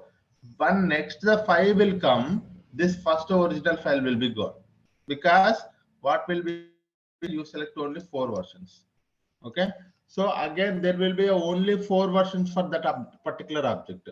Older versions will be deleted. Again, if a new more version comes, and the very original file will be deleted. Likewise, you will be able to have. Sir, when it will be deleted? After 7 days. After 7 days. Like this, for example, if you select here 3, sir. Okay, 3 versions. If you select, what will happen is like, so you selected 3, and this is your first version. This is your second version. Third version will be there. Third version, when the third version came, this file is gone. Okay, when the fourth version came, sales.04.csv, because we need only 4 version, right? When the fourth version came, this will be gone, because at a time, how many versions you will be having it? Maximum number of versions will be at a time 3 only. So how it will be enabling it? The existing, the very older version will be removed. The recent last 3 versions will be available. So this is how it is going to be managing, guys. Okay, so this is what is called as objective versioning. What is meant by objective versioning, sir? Instead of overwriting the objects, you are going to enable the objective versioning for tracking purpose. Whatever the activity you are doing, right? So for that activity, you can able to track your what kind of activity you have done it. So this is what is the main advantage of objective versioning. Okay, hope you got it. Okay, and one more thing is, final thing is, what was that, sir? Retention policy. Okay, this is either objective versioning or retention policy. Let me tell you now.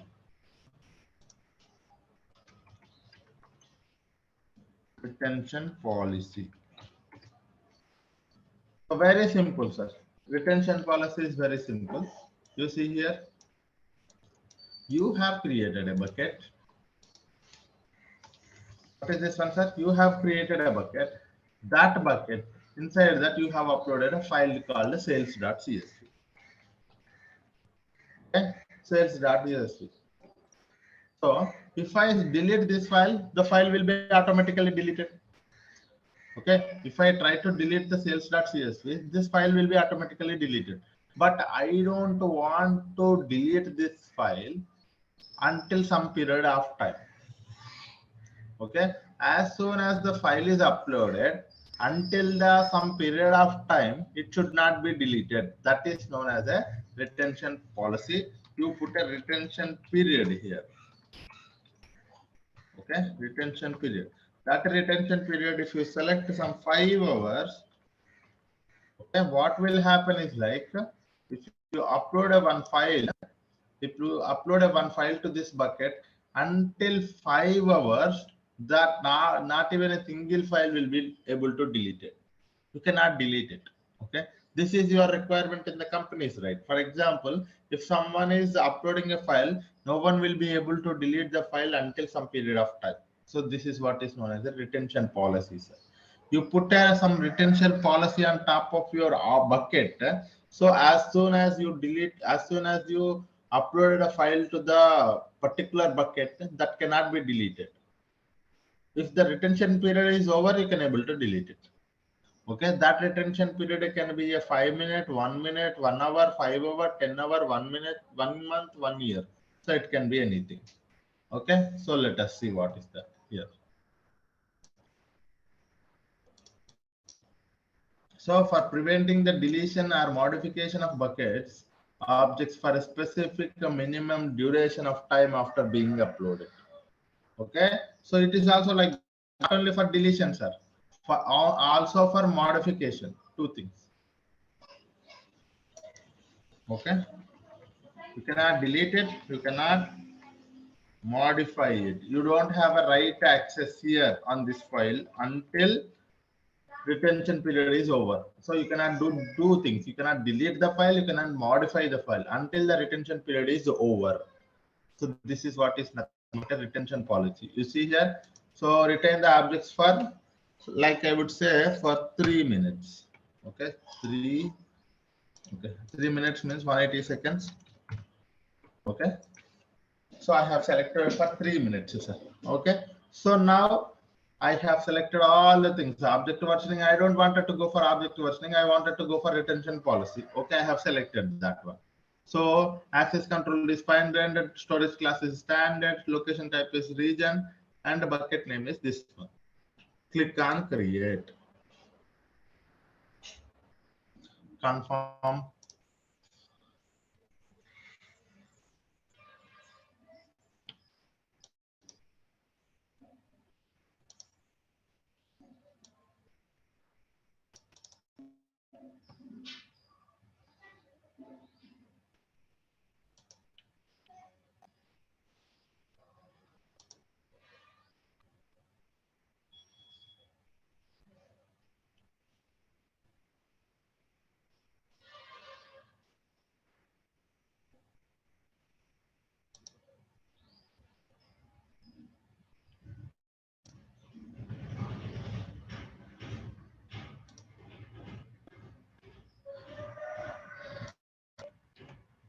Okay. Now you see here, sir, bucket storage bucket batch 10 is created. Okay, so you have created a one bucket with all your requirements, sir. For example, let me upload a file. Okay, let me upload a file, guys.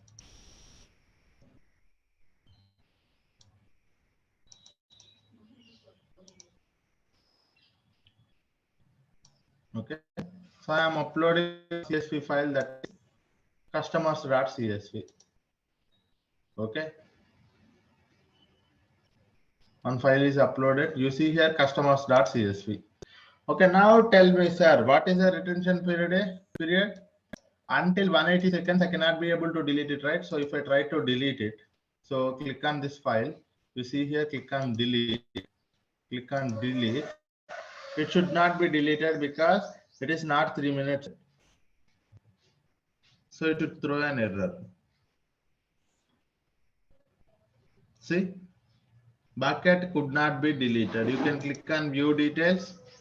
You can see here it is failed because object has a retention policy, cannot be deleted or overwritten. After this time, you can able to do it. So this is what is a retention policy, sir. If someone wanted to delete the file within the retention period, they cannot be able to do it, sir. After 3 minutes, it is only, we have selected only 180 seconds. You can select 1 day, you can select a day, some 10 days, 1 year also you can select. So it is your own choice. This retention policy period is your own choice. For now, for demo purpose, I have selected 180 seconds. Okay. And location region is this one, storage class is this one, and public access is no public access. Sir, what is the main advantage of the Google Cloud Storage? For storing the bucket as well as retrieving the data. Okay, for example, tomorrow, yeah. After retention period is over, the file will be automatically deleted. No. It will not be deleted. You can, if you wanted to delete it, you can delete it.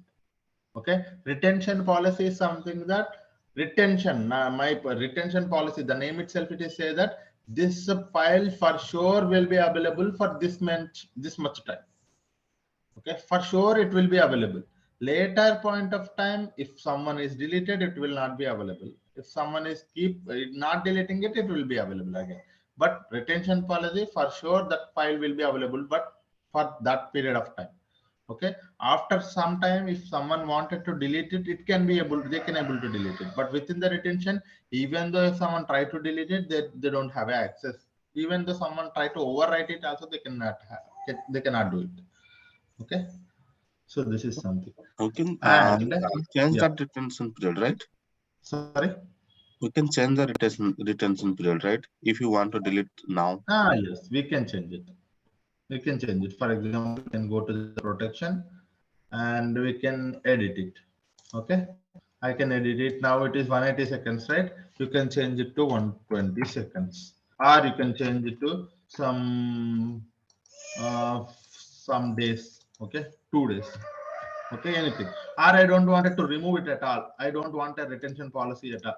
This you can delete it. Entire retention policy. I don't want a retention policy at all. Okay. You can delete it. Yeah. Okay, retention policy is gone. You see here, there is no retention policy option here. For example, if I try to delete it, it will be deleted.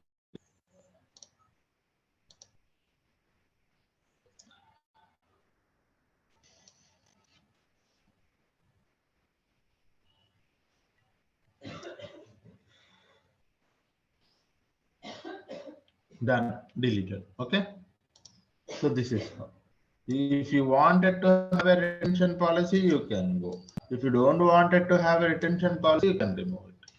Okay. Now I have uploaded one more file, sir. It can be deleted automatically because it's easy, because there is no retention policy. That's one thing.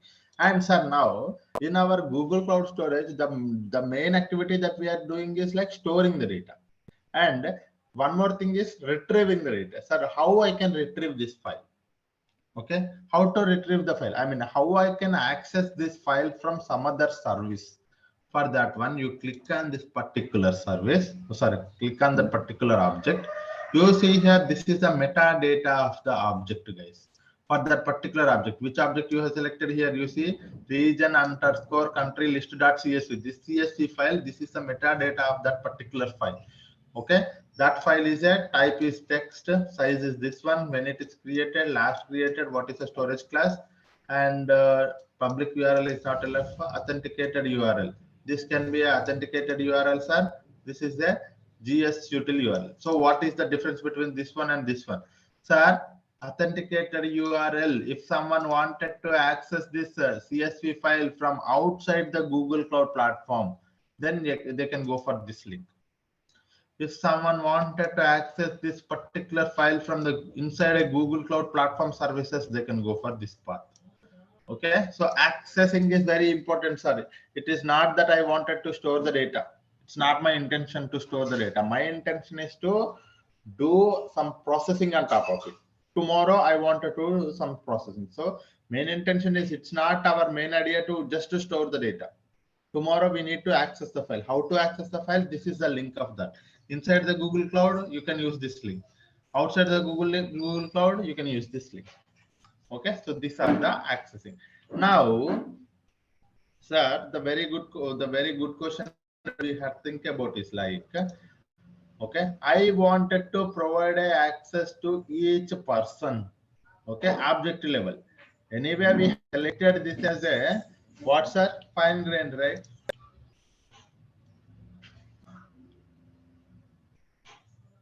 Okay, so if you click on this configuration, this is a bucket configuration, sir. You see here, this is a bucket configuration. Okay, inside a bucket configuration, this is a metadata of the bucket. So when it is created, when it is updated, what is the location? You cannot edit the location later. Replication, you cannot edit it. But storage classes, if you wanted to change it to today, you can change it to anything. Okay, you can edit the class. Okay, sir, this is your bucket if you wanted to access it outside the GCP, inside the GCP. Okay, access control is fine-grained. Tomorrow, if you wanted to make it as a uniform, also you can make it. So now the bucket is what, sir? It is a fine-grained access, the control via fine-grained. Now, I wanted to provide a permission to this bucket. Okay, so the access control is what, sir? Fine-grained access. So access to objects can be granted through object access control list. So this is what is this. So now there are two things that I can do. One is grant access at a object entire bucket level. So I will select some account here. Okay.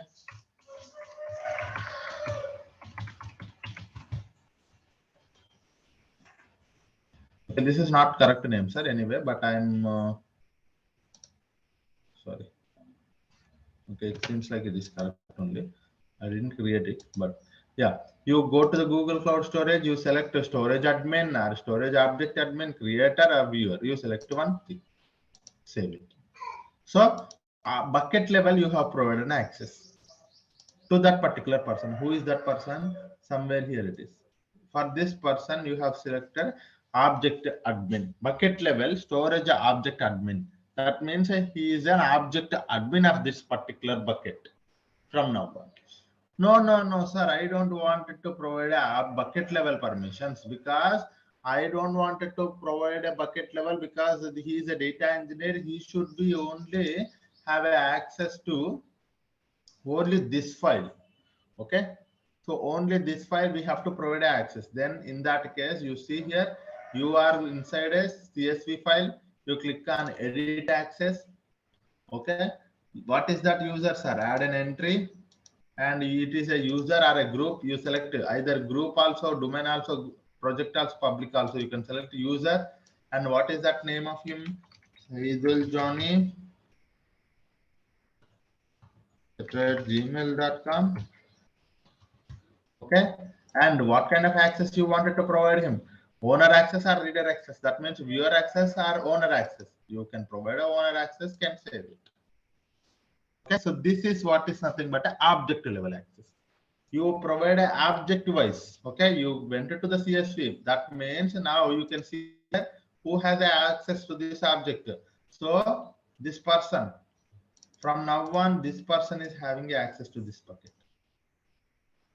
Okay, so these are the all other things are like this editor, owner, viewer, or these are the common, sir.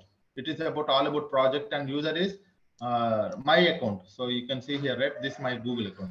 But any other account entries, any other access if you wanted to do, you add an entry, you provide a email name or this one, you select here. Okay, whether it is a owner or reader. Okay, so this is how you are going to edit the access of each object. So object level permissions, you are going to achieve it with this option. Okay, hope you got it, guys. Any questions on this one? Okay, That hope means you they got can it. able to edit the file, everything from file level permission. So yeah, they can. For example, if you select it is a owner access, they can do it. Okay, reader means Modify just it, they delete can. it. Okay.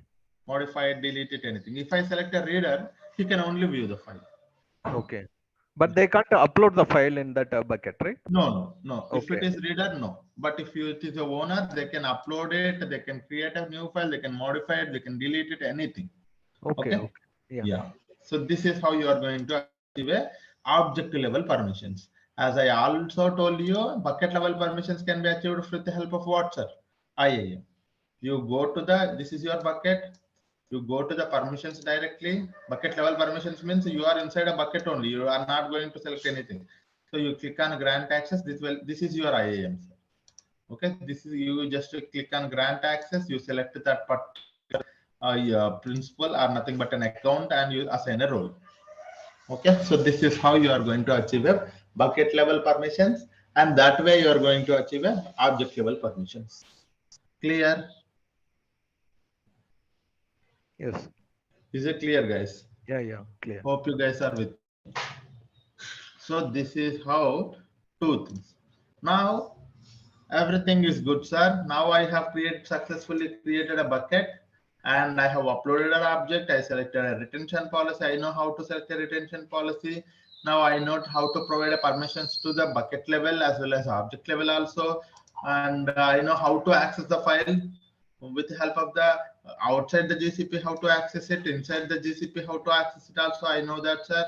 And I think all the things are here. Okay. So this is all about storage, Google Cloud Storage, creating a bucket from the console. Okay. If you guys have any questions, you can ask me, sir. Otherwise, what I will do is like now, I will try to tell you how to create a bucket with the help of the Cloud Shell.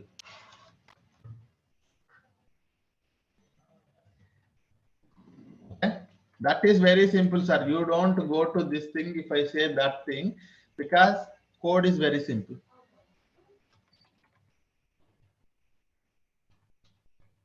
Okay.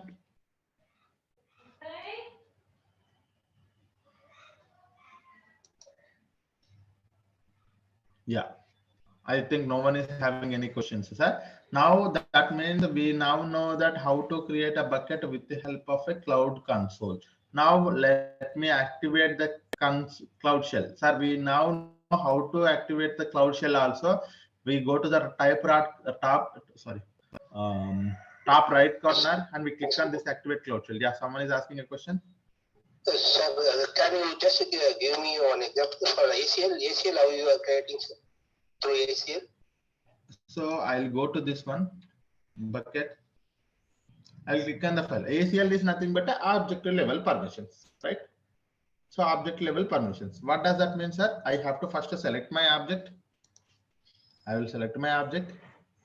Permission means access right. Click on one. Add an entry. Add a entry, username, and whether it is a reader or owner. Click on show. That's it. Done.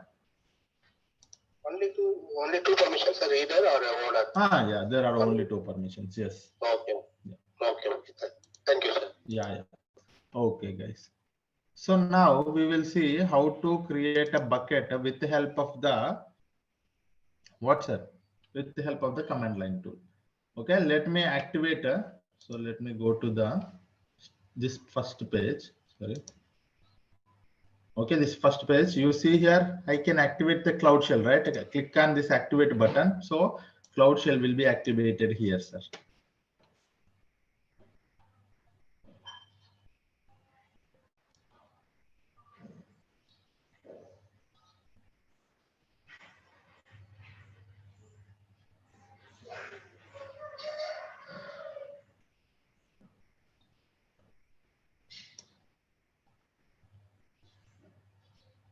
Okay, so even though when you are inside a Cloud Shell also, the very first thing that you have to do is like you have to be selecting a proper project, sir. Okay, first thing, gcloud config set, sorry, config set project. Okay, the project you see here, the same code. I have not done anything, sir. The same code I copied and pasted here. Okay, I don't want it to do so. So I copied and pasted here. What is my project ID? I select my, this one project. I select my project ID from here, copy it and paste it here. Click enter. That means it is going to, we are going to authorize it. So that means the project will be changed now. Okay, updated property. So from now on, this is the project will be shown here. Okay, this is our project ID where we are working. Okay, so once you selected a proper project, now you have to create a bucket. Sir, very simply, if you wanted to create a bucket, you don't want to worry about all of those things, then just click on commands are gsutil commands, sir. Okay, why they are calling gsutil commands, I will tell you.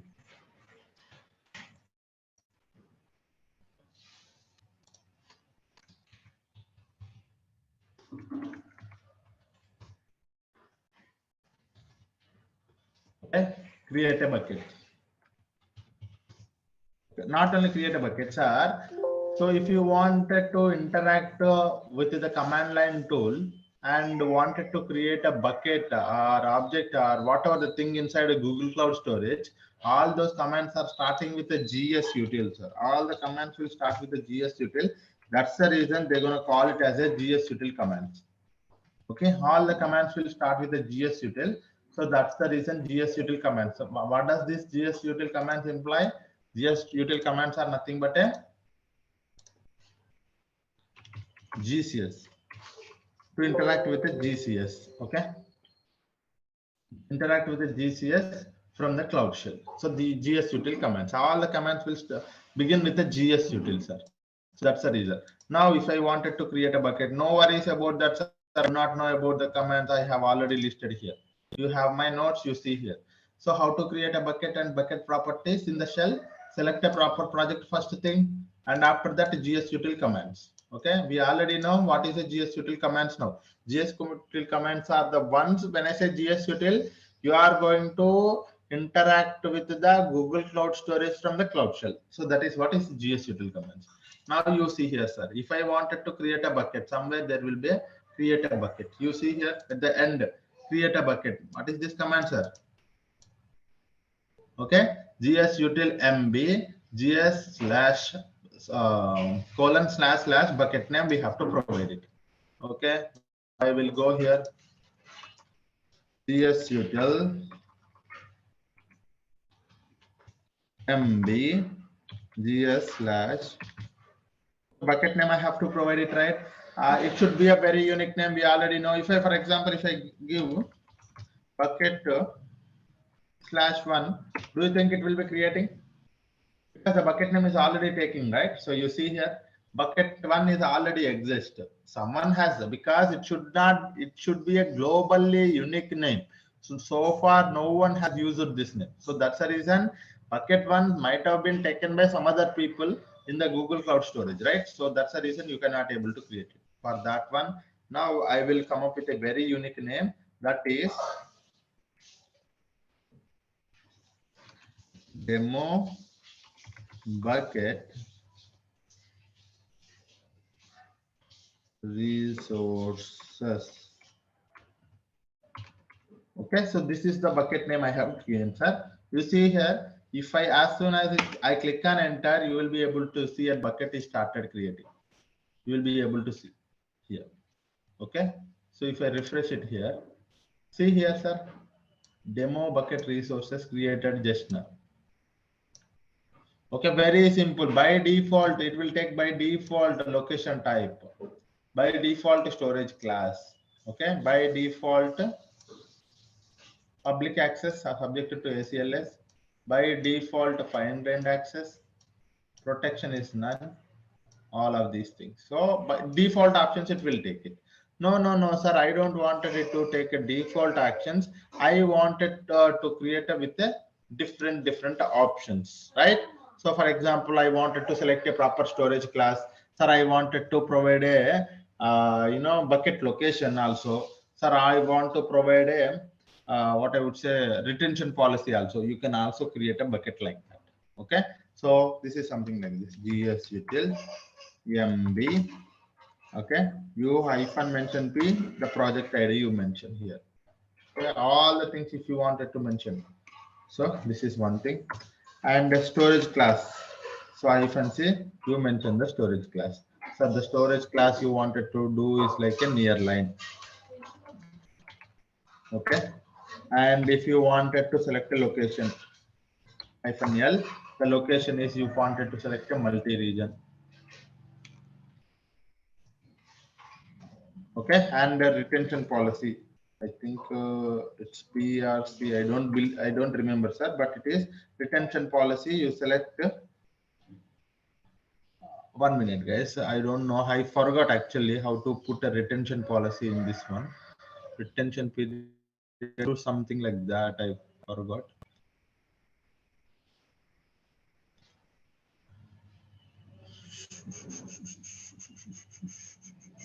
1 minute, guys. Somewhere I forgot.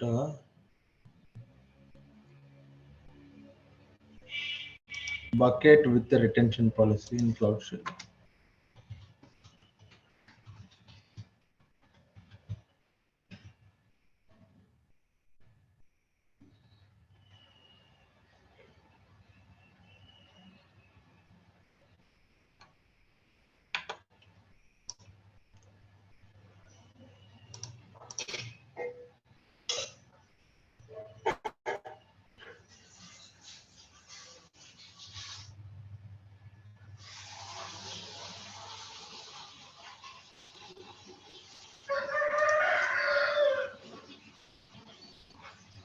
Okay, that I will tell you, sir. Okay, that is fine.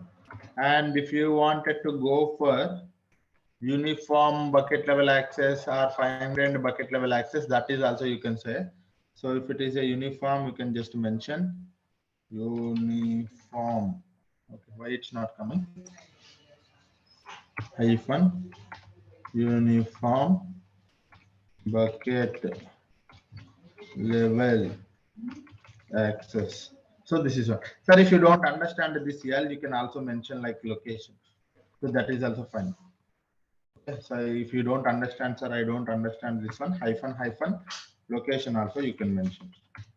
Location, or if it is you don't understand the storage class, then you can also mention hyphen storage class.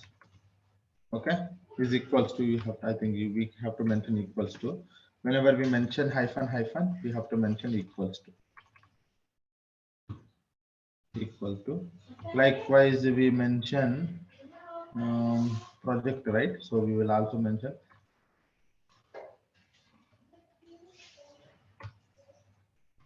hyphen project equals to.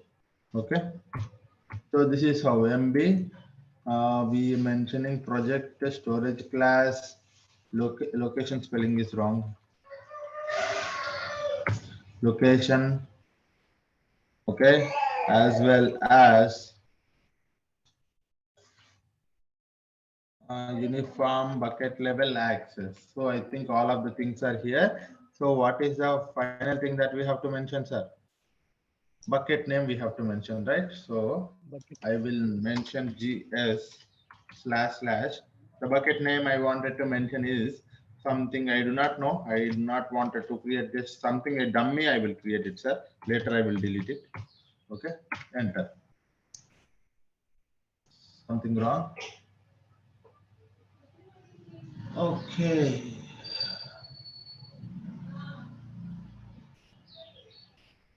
Key location minus L directly I can use. Okay, you can use directly. This is what he is saying, sir.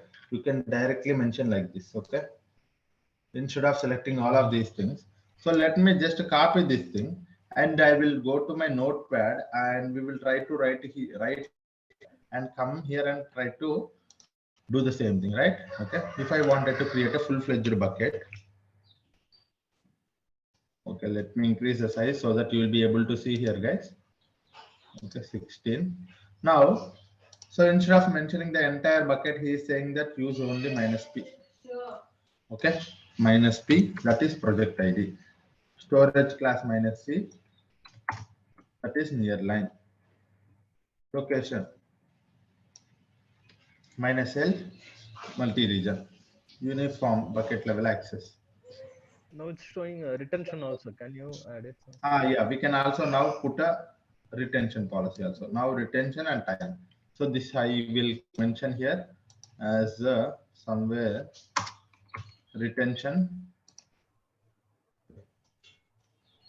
The time, instead of time, what I would say, some 10. By default, it will take some 10 seconds, I believe. Okay, 10 seconds. Okay, this bucket name, I will put it at the book front, sir. I don't want it here. Okay, I will go here and I will mention create this bucket, and on this project, on the storage class is this one, and the location is this one. Okay, and the bucket access is uniform bucket level access, and retention policy is this one. I'm not sure how to provide this 10 seconds or just 10 is enough, but we will see. Okay, GCP. Let me copy this thing. Where is that? Let me clear the window. Let me provide it here. MB does not support file / URLs. You mean GS? What does that mean? I have provided that only, right?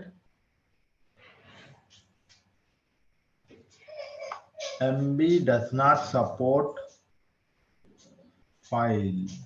Otherwise, we can create the bucket in the existing this one demo like. No, we can only create a bucket. It's only the bucket. We cannot create a something like this because it shouldn't show like this. Let me try to do it one more time. Okay, instead of this one, what I will do.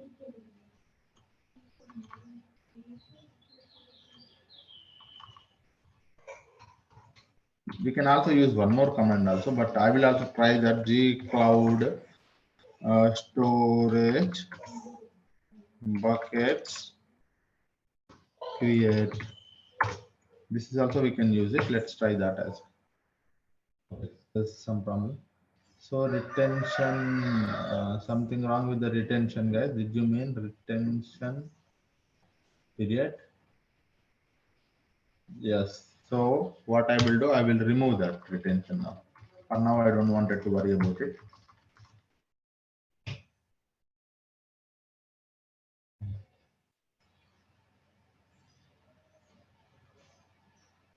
Okay, 1 minute, guys. Let me create a bucket with very simply. I don't want to worry about these things. Okay, I think so. Let me update it here first. Okay, GSUtil MB. I have given a project ID. So this is my project ID. -P. I have given project ID. -C. I have given storage class. -L. I have given a multi-region. So let me remove all of these things. 1 minute. So let me just copy this thing and try to create a bucket.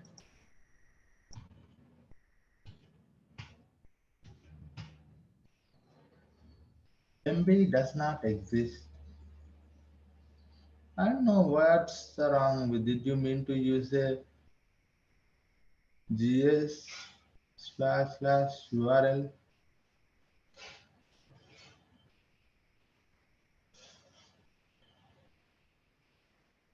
I know. 1 minute, guys. Let me see what is this error.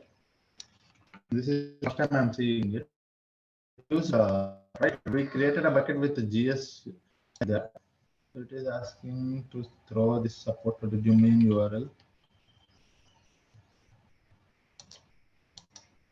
Let's see what is this error.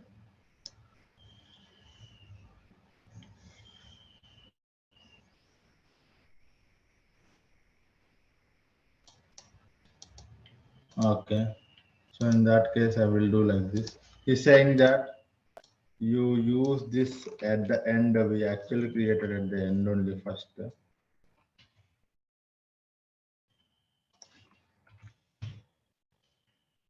Yeah. So this is what it's trying to create it. Location constraint is not valid. Okay. So the location what we have mentioned is multi-region.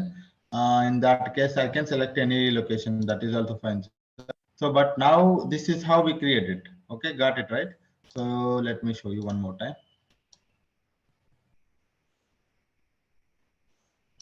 For example, if I wanted to use this particular code only to create a bucket, okay. So what we will do, I will go to the location.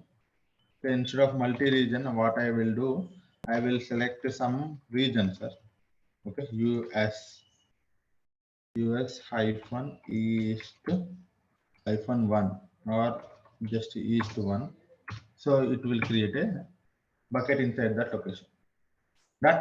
So if I refresh it, it will be created here. Okay, see here, something like we have created a bucket name. This is our bucket name, right? Some query, something like this. So this is what is a bucket. It is created inside a region. This is a region. Okay, so this is how you can able to create a bucket from the Cloud Shell as well.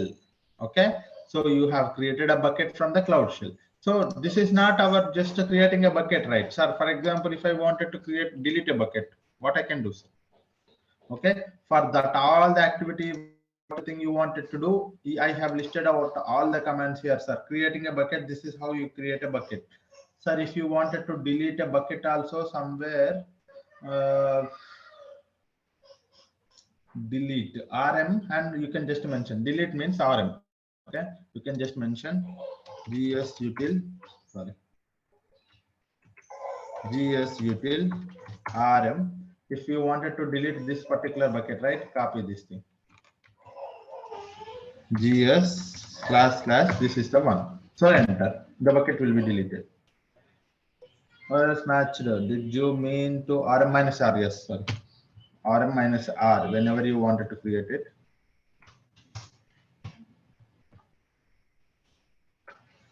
Removed. So if I refresh it, you don't find that particular file here, particular bucket here. Bucket is deleted. So you can create a bucket, delete a bucket. No, sir, I don't want to create a bucket and delete a bucket. For example, just now I have created. So earlier we have created a demo bucket resources, right? In this one, I do not have any files. Okay, what I wanted to do is like, I wanted to copy one file from this bucket to that bucket. Okay, what I wanted to do, sir, I wanted to copy one file from this bucket to that bucket. For example, it is this file, sir. Okay, java file.csv.js. This file I wanted to copy from this bucket to that bucket. Okay, for that one, I'll just go here. Okay, first thing I want you to understand is like copying a file. Okay, copy file. So somewhere there will be a copy. So this is cp gs util cp. You wanted to use the existing path and new path, right? gs util cp. What is the path of that existing and the new path? Okay, I'm going to do what, right? So gs util copy. I wanted to copy. Which files are you wanted to copy? This is a file. So this file, right? gs util inside this bucket. This is a file I wanted to copy. Copy this path. Okay.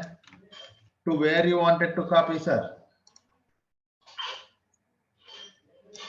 I wanted to copy to. So this bucket, right? Batch 10. This bucket I wanted to copy. The file has to come here. Okay. You copy this thing. Okay. Now you see here ds//v. Enter this one. And while copying also, I wanted to create one file. So it is a Java folder. I wanted to create one folder. So I created one Java folder. Inside that, it has to create that Java file.js has to be moved. Okay. In that case, you see here, sir, it is moved. Operation completed. Copying what's this file to the mentioned bucket. So this file. So if I go here, and now I do not have anything. If I refresh it, I'll be able to see one folder here, Java folder. So Java folder I will see. Inside that I should see the file name. Okay, Java file.cs. Okay, so this is how you can also copy, move a file, delete a file. You can also, sir, I don't want this file now. If you wanted to delete it, you can also delete a file. So any activity, whatever the thing you wanted to do, you can able to do from the Google Cloud Storage, Google Cloud Shell as well. Okay. Okay, guys. Any questions? Sir, in one bucket we can store as many files. Yes. Any number of files you can store. Yes. Sorry. Yeah. While creating a bucket, it will take automatically, right, sir? That multi-region like and all. This will when you just using Cloud Shell we can edit, right, sir? I mean, if you wanted to edit it, there can be a way, but the thing is like the code becomes very complex. Okay. Yeah. Yeah. Any other questions, guys? So this is how you actually go through. I mean, you actually wanted to interact with the Google Cloud Storage from the Cloud Shell. There is a command for each and everything, guys. Will be a command for each and everything. What you just have to do is like you just have to make yourself comfortable with the commands. That's it. Okay. The common commands I have listed. List all the buckets. For example, if I wanted to list all the buckets, okay, gs util ls. So it will list out all the buckets inside my Google Cloud Storage. You see here, these are the buckets. These are the buckets. If I wanted to list all the files inside a bucket, ls, inside a bucket, for example, I will take this bucket. Okay. it will list out all the files inside that bucket. You see here, this is one, and there is a folder. Okay, this is a folder. If you wanted to list out all the files in one more bucket, so anything can be done here. If you wanted to list it out, okay, download a file. Sir, I wanted to download something. You can download it. You can upload a file. You can, if you wanted to view a file, sir, I wanted this file to be viewed. Okay, so I wanted to view a file. So gsutil cat is the file. Cat is a command to view the file, sir. What is the file you are viewing? So this file, which one? Regions underscore country underscore list dot csv. You wanted to see that, you mention cat command. That data will be shown here. You see that data is shown here. Okay, the data is not in a correct way, but it is like this is how you can see it. Okay, so these are the things that you can all do, guys. Okay, what you have to do is like create a bucket from the console, create a bucket from the cloud shell, try to do some activities from both of the ends. So that is where you are going to add. So if you wanted to have more commands, gsutil help, you can also click on help. You will get some help here. So what are the commands inside the gsutil? You will be able to see all of the things here. Okay, so for example, moving an object. Make an object. Make means create an object. MB is a command to create an object. MV for move an object or rename an object. So likewise, RB remove the buckets. RM remove the objects. Okay, so all the things, update, versioning if you wanted to do. So ACLS, anything if you wanted to, all the commands are here, sir. The only thing is that we have to make yourself comfortable. But sir, what you suggested, do we have to go all of these commands? No. No one will be learning all of these commands. The only thing is like it's important for us to know how to create a bucket, how to delete a bucket, how to create a folder, how to delete a folder, how to create an object, how to upload an object, how to download it. Those commands are enough. You need not to worry about all of the things. Okay. Again, you just have to know if something goes. So what is the purpose, sir? What is the purpose of object lifecycle, sir? Sorry, object of? Object lifecycle, sir. So object lifecycle, yes. Yeah. So this is something kind of a rule, sir. Whenever you wanted to add some rule. So for example, like think like this, after some days, you wanted to make your storage class, standard storage class to nearline. In that case, you can create a rule here. Okay. So set a storage class to nearline after something. Set a storage class to cold line. So that kind of activities you can do it. Okay. For example, if I click on continue, on what basis? On age. If I mention age, how many days? After 30 days, I want this bucket, whatever the bucket which is there, right? That is will be set from standard storage class to nearline. Okay. So that kind of a rules you can add it here. Okay, this kind of a rules you can add. If you wanted to add it, you can go for the object lifecycle. Yeah. You can also read it out here. Lifecycle rule lets you apply some actions to a bucket when certain conditions are met. For example, switching your objects to colder storage classes when they reach or pass a certain age. Okay, so this is how it is going to take. Yeah. Any other questions, guys?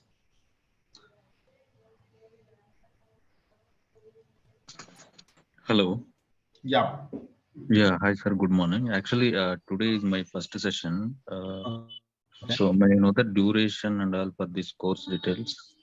Yes, the course duration will be 45 hours, sir. It's going to take up to close to 2 months. And the course content we have already explained. If you need a course content, you can connect with the team. The course content is already displayed. We are going to high level if you wanted to understand. Sir, if you wanted to understand high level course content, I would like to tell you here. These are the topics that we are covering, sir. Data lakes, Google Cloud Storage, RDBMS solutions, Cloud SQL and Cloud Spanner, data warehousing, BigQuery, NoSQL databases, Bigtable, ingestion tool, PubSub, streaming data ingestion, data processing. We have a Dataproc, Dataflow, Data Fusion. We are covering all of these things. Workflow orchestration tool. We are covering the Airflow and IAM as well as cloud functions, cloud scheduler. So all of these concepts we are covering high level. Okay. So topic wise, if you wanted to see the details, you can see here. BigQuery will be deep dive or just this one after loading the files? No. It's almost a deep dive only, sir. Almost all the things like nested fields, how to work with the data processing concept. Queries by Some, using the SQL queries also we can check it. Huh? yeah, yes. From SQL queries, some loops also I will try to help you on that as well. Okay. Yeah. Okay. So this one, and at the end we are not at the end, guys. Whenever we are talking about Airflow, I will be talking about Airflow project itself. Okay. Orchestration with help of this. So we will be having a real-time project as well. So whenever we are talking about that particular tool, we will be having a scenario-based projects as well as real-time projects as well. I am going to explain it here. Yeah. Looker So is these coming. are the main concepts that we are covering. Yeah. Sorry. Looker or Studio like. No, sir. This is we are not covering the visualization components here. Okay. Yeah. Can you Okay. share Any the other? notes? We got the recordings, but we don't have notes. Sorry. We didn't receive any notes. Only the recordings has been shared. Yes.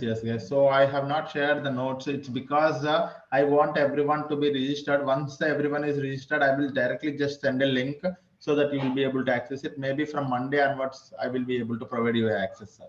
Okay. Okay. Yeah. Thank you. Yeah. Any other questions? Yeah, one question. Is this all this covered in big data? Means it's part of data engineer or what? It's a part of big data course, sir. It's a whatever the thing that we are focusing on is a big data. That means a data engineer, big data developer, all of these things. Okay. It's more of a big data. And what all things comes under data engineer? Means all this comes. Yes, all of this comes as a data engineer. You are going to cover all of these things only. Yeah. So when you are working in a big data projects, in a flow, you will be working in almost all of these things. When you are working in a data engineering, either you will be working on only BigQuery or only one cloud SQL, something like that. But when you are working in an entire big data project, so all this almost will come into the picture. Yep. Any other questions, everyone?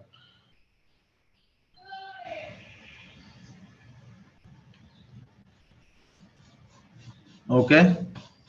So that is it, guys. If you guys have any questions, you can ask me. Otherwise, we can wind up the session. So tomorrow we will meet and we will try to see all. I will try to tell you how to, recapitulate all the Google Cloud storage, and I will tell you how to create an account. That's we will end this week, guys. Hope you are learning something from this week. Yeah. Thank you all. Yeah, someone is asking how to copy multiple files from one bucket to another bucket. That can be possible, sir. I will tell you. Okay, tomorrow you make me remember this question, so I will tell you. That's very simple.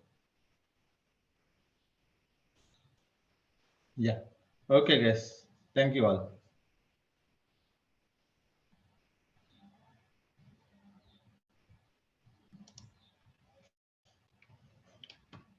Complete your registration, sir, so that there won't be any interruption during the classes. Yeah. Thank you all.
Hello everyone.